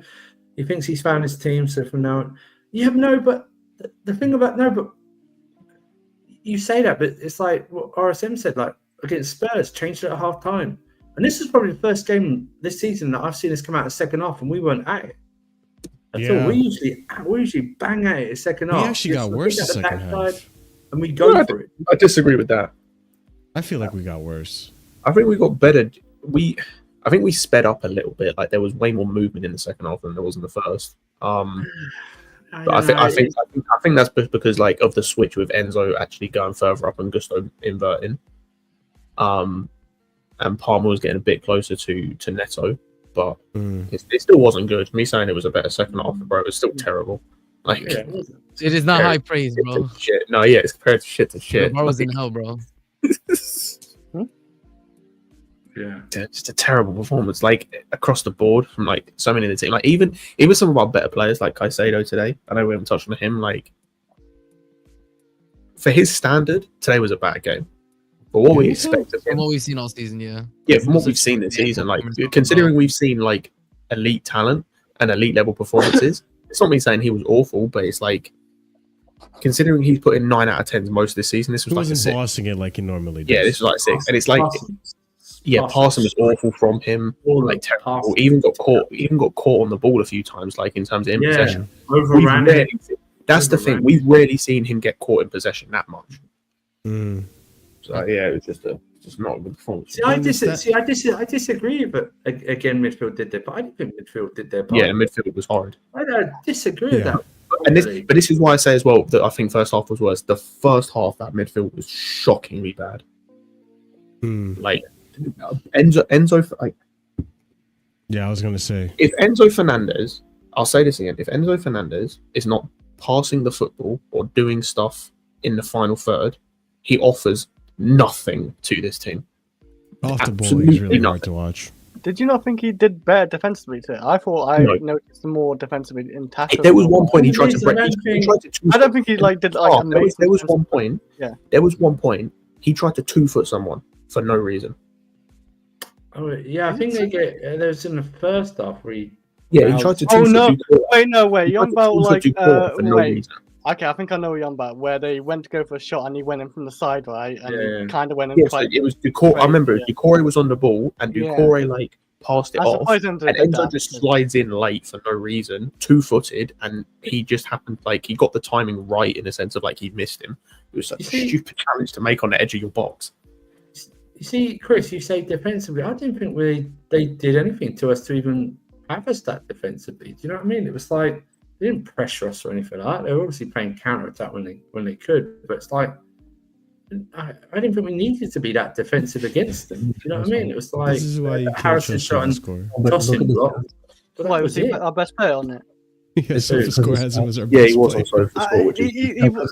I don't believe in Rangers anyway. Stop using Sofa. People stop using SofaScore. It's so rubbish. It's just for the stats, not for the score. It's rated by people that eat sofas. That's what it is, man. You know what I mean? It's people that eat sofa stuff and or have relations with them. You know what I mean? That's what it is. I'm curious what they gave Cole Palmer actually now. Here I go. How many times did he lose the ball? Wait. Neto 6.7 and I lost count the first half. First half. Where is this? Oh, yeah. He only lost possession. I checked this at half-time. In the second half, he only lost possession 4 times because he was on 6 at half-time. Yeah, first half he was shocking, man. I think that was one of his worst games. Of anyone centrally, I don't know about the centre backs, but of anyone centrally, I mean the 10, the 2 6s, and the striker, he lost the ball the most. Yeah. Let me look at Caicedo. No, you know what? It wasn't the Bournemouth game, Vastas, but because Bournemouth should have beaten us. Do you know what I mean? Bournemouth should have. We got battered by Bournemouth. Do you know what I mean? You know, Bournemouth was an actual steal, bro. Bournemouth we should have lost that. We didn't. Yeah. At best, we should have drawn it. Like literally, at best. Remember, they had a penalty they missed as well, so it's like, yeah. This wasn't. No, this was more. This was just so. There's no other game like this actually this season. This is the first of the game this season where I've seen anything like this really for 90 minutes.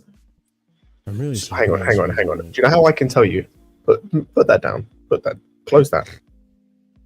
Someone explain to me. Do you know how I can tell this site is bullshit? Someone explain to me how DISASI got a 7.2. I was looking at DISASI too. Look at my stats, bro. Okay, 4 tackles. Okay. 2 clearances, ground rules 50%. I don't think he's played with half his ground rules. Oh my god, he had 1 error. He missed. He didn't win it. Touches, passing. Bro, what? Long balls. Wait, is he our best rated defender today on there? No, Tosin was, I think. Okay. He was our second best rated defender today. Yeah. I don't know. I thought even Gus was better. Sofa, so you're drunk. Go to bed. Yeah, I know. I don't know. It just must be AI. I don't know how to do it. I don't know how to do it, but let me actually. I know I never really looked at It's ratings like not this. AI. Like for every action that you have, they give you like a certain percentage up. Would they do it by hand, or is it These like, sites are literally like these No, sites are it's literally automatic. like cover up a stinker with a goal. That's what these sites Yeah, do. I mean, yeah, like Yeah, for sure. Yeah, I because don't that's what I'm know saying. how- Like I don't know getting how a we- goal or assist gives you a ton of like points, so it gets added, and like nobody's doing this manually. Like it's all algorithms. So they're like, okay, Yeah. successful tackle +1. That means like you get this whatever percentage goes up. It's That's as how they do useful it. as using FPL to rate players. You know what I mean? Pretty much. Pretty much. I mean, RSM. Look here. You've got Sancho and Neto. Sancho lost the ball more times. He had about the same amount of dribble success rate. That is slightly less for Neto because he. No, but it's look like at the slightly ground higher. duels one, bro. Yeah, Look at the ground Yeah, duels that's one. actually kind of the only crazy when you look difference, at it. the only difference is Sancho created it's got one key chance. Yeah, He but the also ground won rules more are like ground duels. I'm telling you that. I'll tell you that's how they rate it. That's a lot of ground duels. I ain't And gonna also, lie, bro. and Neto got 2 fouls, which way made his thing go down too, which made his rating go down. Like that's the thing. It's so stupid. It is It's dumb. That's why you don't look at the numbers. You just look at the stats. So it's mostly Yeah, useful for. exactly. No, like, I ignore this all the time. I mean, I don't know what else like to really talk about today. Really, it's just I hope for Fulham he doesn't do this Malagusto thing anymore. Well, in Cucurella's Renato back, Vega. so we're skipping that. Oh, Oh yeah, thank God. Cucurella's back. We Yeah, missed yeah, him so Cucurella's much. Imagine saying We- that. Imagine saying that 12 months ago. Imagine saying that. 12 months Yeah, hold that. Bro, I'm so sorry. Hold Like that, no you frauds. Hold that, you Okay, fraud, wait, this is Marshall. another point. This is another point. Yeah, You remember Marshall. the Hold that, Marshall. Yeah. What? you Hold it. Yeah, you're the biggest Cucurella hater I know. That's Yeah. Hold that. What? Yeah. Don't try. What? It does come from this channel, and I think it comes from Wearing a Marshall. Christmas hat. I don't think he's wearing a Christmas hat. You're going to get off with a Cucurella slander. You said that.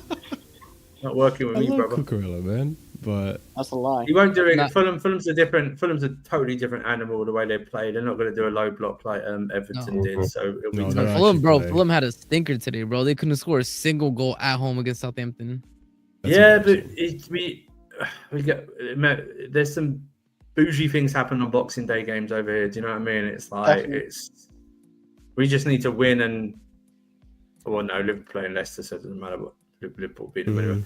But we just need to keep get the goal because we need to win because Liverpool playing Leicester, Arsenal playing Ipswich, so Yep. at home. So we need to keep up and make sure we got the hardest out of the three. So it'll be a different game. It might be this sort of game. It might be the similar scoreline as against Brentford.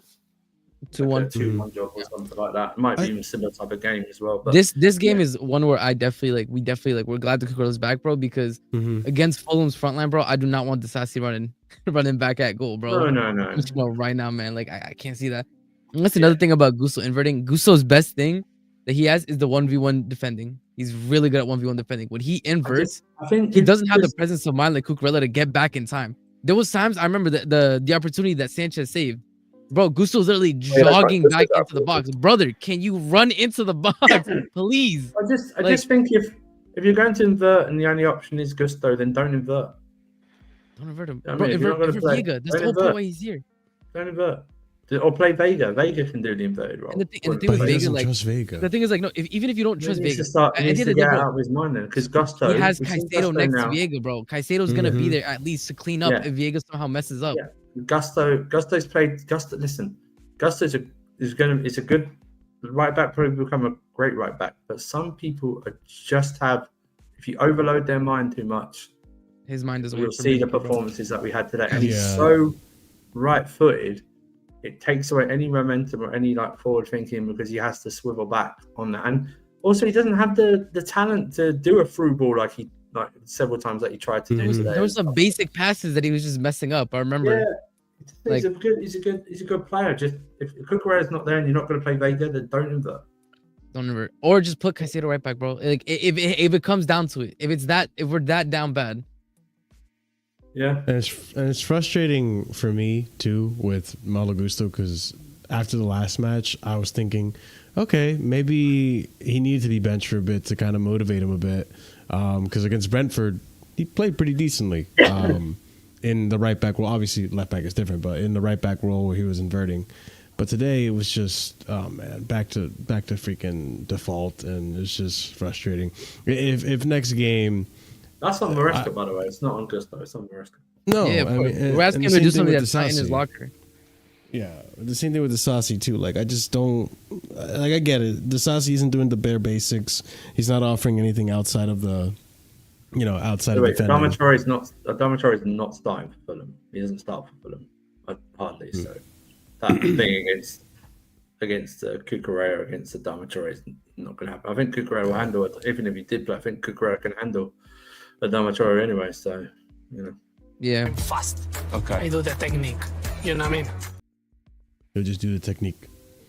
But I think what makes this game frustrating, even more so, is that we had an opportunity to put pressure on Liverpool, and we didn't seize that.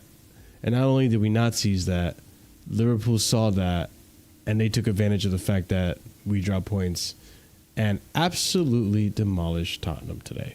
So thanks, Tottenham. Thanks for but Spurs don't know how to defend, bro. Like, where you don't ever expect a dude. favor from that scrubbed institution. Bro. that was the worst defense. That was the worst defense. Southampton defended better against Liverpool than Spurs did yesterday or today, whatever it was. I don't know why we're surprised. I don't know why we're surprised. I don't know. Great. I was like looking online. I was looking online from Chelsea fans. Yeah, it's just who they are, Maybe Spurs can get something. It was like, what are you talking about here? What are we? Well, no, not with those center backs. And also, let's say 6. Can I just say 6-3 flatters Spurs a lot? Yeah, should have been double. They figures. gave up. Should have been double figures. That's what it should have been. Well, could have been 9, 10 easy. They couldn't use Romero or Van der Ven at defense again today, could they? Yeah. Salah walked away with 4 GNA. Salah walked away with 4 GNA, and I don't think it's not even his best. He walked away with 4. You hear that last year? You could have captained him. Bro, I think Salah also had such a low amount of touches. I forgot what it was. I saw that online, bro. I saw a stat sheet. Apparently, he only attempted 30, like 6 passes or something. It was ridiculously low. He had 32 touches. Damn, 2 assists, 2 goals, yeah. And 14. He attempted 14 passes and 10 were accurate. 3 chances created. Bro, that man had a blast today. He's having fun. No, I mean, they were playing Andrew's playing a fine line when they were 4-1 down. Yeah, I mean, but it's diluted. Regardless, though, I will say, I think another thing psychologically that made this worse is it's the first time in a long time we just had a scoreless game. Like, nobody scored on our team. Since United. I think that's also impacting why everybody's pissed. Like, we saw no goals this game, and we're not. United away the last time, and before that was City. So, yep. At home. So well, all they can do is get back to winning ways on Thursday, and then we'll see what happens. The weekend after, it switch away. And that's what I hope. I hope that we just keep it going. It's frustrating because, bro, I wanted to go for another 5 games in a row. Sorry, we won over United, didn't we? So City was the last scoreless game. So we haven't. So we've gone from August to. We've gone for literally 4 months scoring in every single game. Yep. Yeah. That's what I'm saying. Psychologically, I think that's also why the fan base is kind of really, really upset, and some people are angry. Just like when you're used to a ton of goals, you see this game no goals. You're just like you don't think about it, but subconsciously you're like, I just think it's criminal not coming away from Everton and having Pickford man of the match for some reason. Do you know what I mean? It's like, oh my God, it's bonkers. It's bonkers, man. Yeah, but, and to kind of close things off, I think it's the fuck was I gonna say? I'm just I don't even know, man. I don't even know. It's frustrating. Oh, now I remember what I was gonna say. It's frustrating more so also because I really, really did want this team to go 5 more games on the trot and make it 10 games in a row that we won, and we're back to. I mean, we're undefeated in 12, which is a good stat. Obviously, that's great. We've only lost to like 2 good teams, I guess. We've only lost to Liverpool. We've only lost to City before they started to really crash out like they are now. But It's just frustrating, man. Lost Dropping a point. Lost 3 games all season. Lost to Newcastle in the League Cup and Oh yeah. City in the Premier League. So yeah, I think that says a lot in the positive. If I'm going to do the positive thing, that we're disappointed and we drew, but I'm not going to do. Well, where did you expect us to be? Second, no, but we're there now, so we should have been pushing on to get the win. You know? And listen, the other positive too, like if I have to really like, you know, go for the positives, outside of like, you know, Tosin's performance, that's something we need from him more often. I think another positive about today's match is that, listen, we've gone with 2 more games left to December, and this is the first time we've dropped points.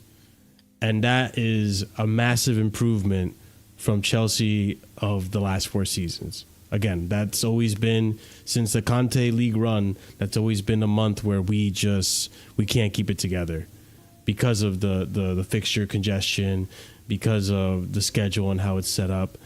And I can, you know, if we win the next 2, like, listen, I think most of us predicted that we would at least drop 2 out of the how many games that we had in when this we run? went in December, we said this was one of the only 2 games I was willing to drop points. Yeah, Obviously, I'm annoyed that we dropped points because the manner of the game, but this was one of only 2 games I was okay with us dropping points. Yep. Actually, yeah. And listen, like, we get to the end of this, we win our next 2, and I still think we're in that conversation. I still think we're competing. I still think, you know, personally, we win these next 2. We see how Liverpool works out and stuff. I still think we're well in that conversation for a title race. Not that I'm expecting it. Not that I'm expecting us to be favorites, but you know, time will tell. Results will show. Performances will show, and we're better off at the end of this December run than most teams in terms of injuries as well and squad depth. Like we have players coming back. Cucurella's coming back. I'm hoping.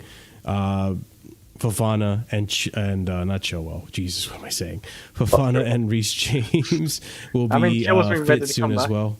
Well, Reece James is back in training. I think West, they said like mid to late January. Badiashile mid to early January, I think is what they said. Waiting on Lavia as well. Whatever's happened recently. Oh yeah, I forgot. Yeah, Lavia is another one too. Because he's actually a good player. But yeah, we'll have players returning from injury that I hope can help bolster the squad and really keep this. We need to be consistent, and we're doing it. We're doing it to an extent. We are going on little runs. I just want to see bigger runs. You know, the stuff that shows me signs of a team that can actually go for the title. But hey, we have Fulham next. Hopefully, we get a result there. I really think we that's the one I'm nervous about, which I've iterated multiple times, but we should be able to. And then Ipswich, again, another club that we should be able to. And then we got Crystal Palace, which I think we need a little bit of revenge for how we didn't get points against them. I hate you, Eze. Eze literally has one G in it. No, we're away. Oh. Yeah, we drew at home. Oh. Because we've been pretty good home this No, season. that Eze thing has annoyed me too, man. This guy's done nothing since that goal. Oh my god. Really? Yeah. No, that one. He's literally done nothing. It's crazy. The one time he actually does something, it's against us. Yeah, but he's fallen off this season. I know last season he was good with Elise, but not anymore. He doesn't have the Elise aura. The only thing he's done all season is the goal against us, literally. Oh, yeah. It's just a long shot. Yeah, they did nothing all that game. Mm-hmm. He's missed sitters as well. Like it's not even. Yeah.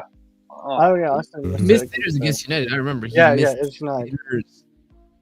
Mm-hmm. Oh, if we get to 44 points by the time we get Morecambe, then we'll be happy. Yep. Yeah, 40 points, baby. 35. 35. Yeah.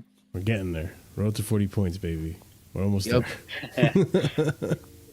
But yeah, ladies and gents, I mean, RSM, you watched the game twice. Did we miss anything? Did we touch on everything pretty much? Anything you want to discuss before we close it off? I don't know. I think that was pretty much it. I think we can blame the front line, but I think this is the first game where we can say I think Maresca had a stinker. I'm not gonna lie. This was a stinker from him. That's about it. Yep. But yeah, that being said, ladies and gents, that's it. Those are United channels. Go watch. Go. You want to talk about United, beautiful game? Go to United channels. Listen, You know what I mean? you want United analysis, beautiful game? They stink. There you go. They stink. Bro, these brothers are out here arguing if they're even gonna finish the season top half of the table. Like we left the poverty conversations back. You know, Bro, I have to tell you, just on a side note, I am for as embarrassing it has been the last 2 years, I'm so thankful that Ineos did not take over our club. Oh my god. Because they were in talks too. I'm so glad that they got nowhere near. Did you guys see the roof leaking in the press room? I heard about that. I need to see that. Bro, it is their banter season. That's crazy. Bro, they're taking $50 bonuses from the stewards for no reason to save money, and then they're in a press conference and the roof is come on. Yeah, that's crazy. Yeah, well. Yeah, Curry Pie, you can look it up. It's on camera. Everyone's literally talking, and then the ceiling starts leaking, bro. No, it's on video. You don't even need pictures. It's on video. That's it was during the crazy. press conference. I cannot wait to watch this. Okay, I'll watch it at when we end stream. But yeah, ladies and gents, big up to every single one of you. I appreciate y'all being here. Big up to the panel also for giving us their insight in the game. Listen, we drop points. It is what it is. We're still in top 4, obviously, and we're still a good team regardless of that. We just got to keep it going. Rest out. be sure to like the video if you haven't done so. It's sucked by Christmas, you know? Subscribe. You're taking us as far as you can. Get someone else in who's more experienced. Oh my god! Subscribe. I gotta go find tweets. Like I gotta find receipts. There's definitely people out there that are deluded enough to say it. Be sure to also subscribe to the channel if you haven't done so already. If you are already a subscriber to the channel, check out our memberships. We have 4 different tiers starting at 99p, and at the proper casual tier and higher, you get shout outs at the end of every match, every stream, and that's going to go out to TM127, EE, Hassan Nawaz, Dark, Adrian, A. Soliman, and Scott. So big up to you guys. We appreciate your support, and we appreciate the support of everyone that is on the channel. Yeah, I don't know when the next stream is going to be. Probably going to be the review on Thursday. I don't know if I'm going to do a stream on Wednesday, Christmas. So big up to every single one of you guys. But yeah, no raid today either as well. So thank you everyone who came by and watched. You guys hopefully have a lovely Christmas if you celebrate Christmas or whatever holiday you celebrate, whether it be Hanukkah. I think Hanukkah's over. I'm not sure. But yeah, whatever you celebrate, I hope you enjoy time with your family, friends, and maybe time away from work. And yeah, have a splendid holidays, ladies and gents. We'll be here for the review of the Fulham match and hopefully another W. All right, guys, have a wonderful night. And as always, stay casual. Peace and Merry Christmas.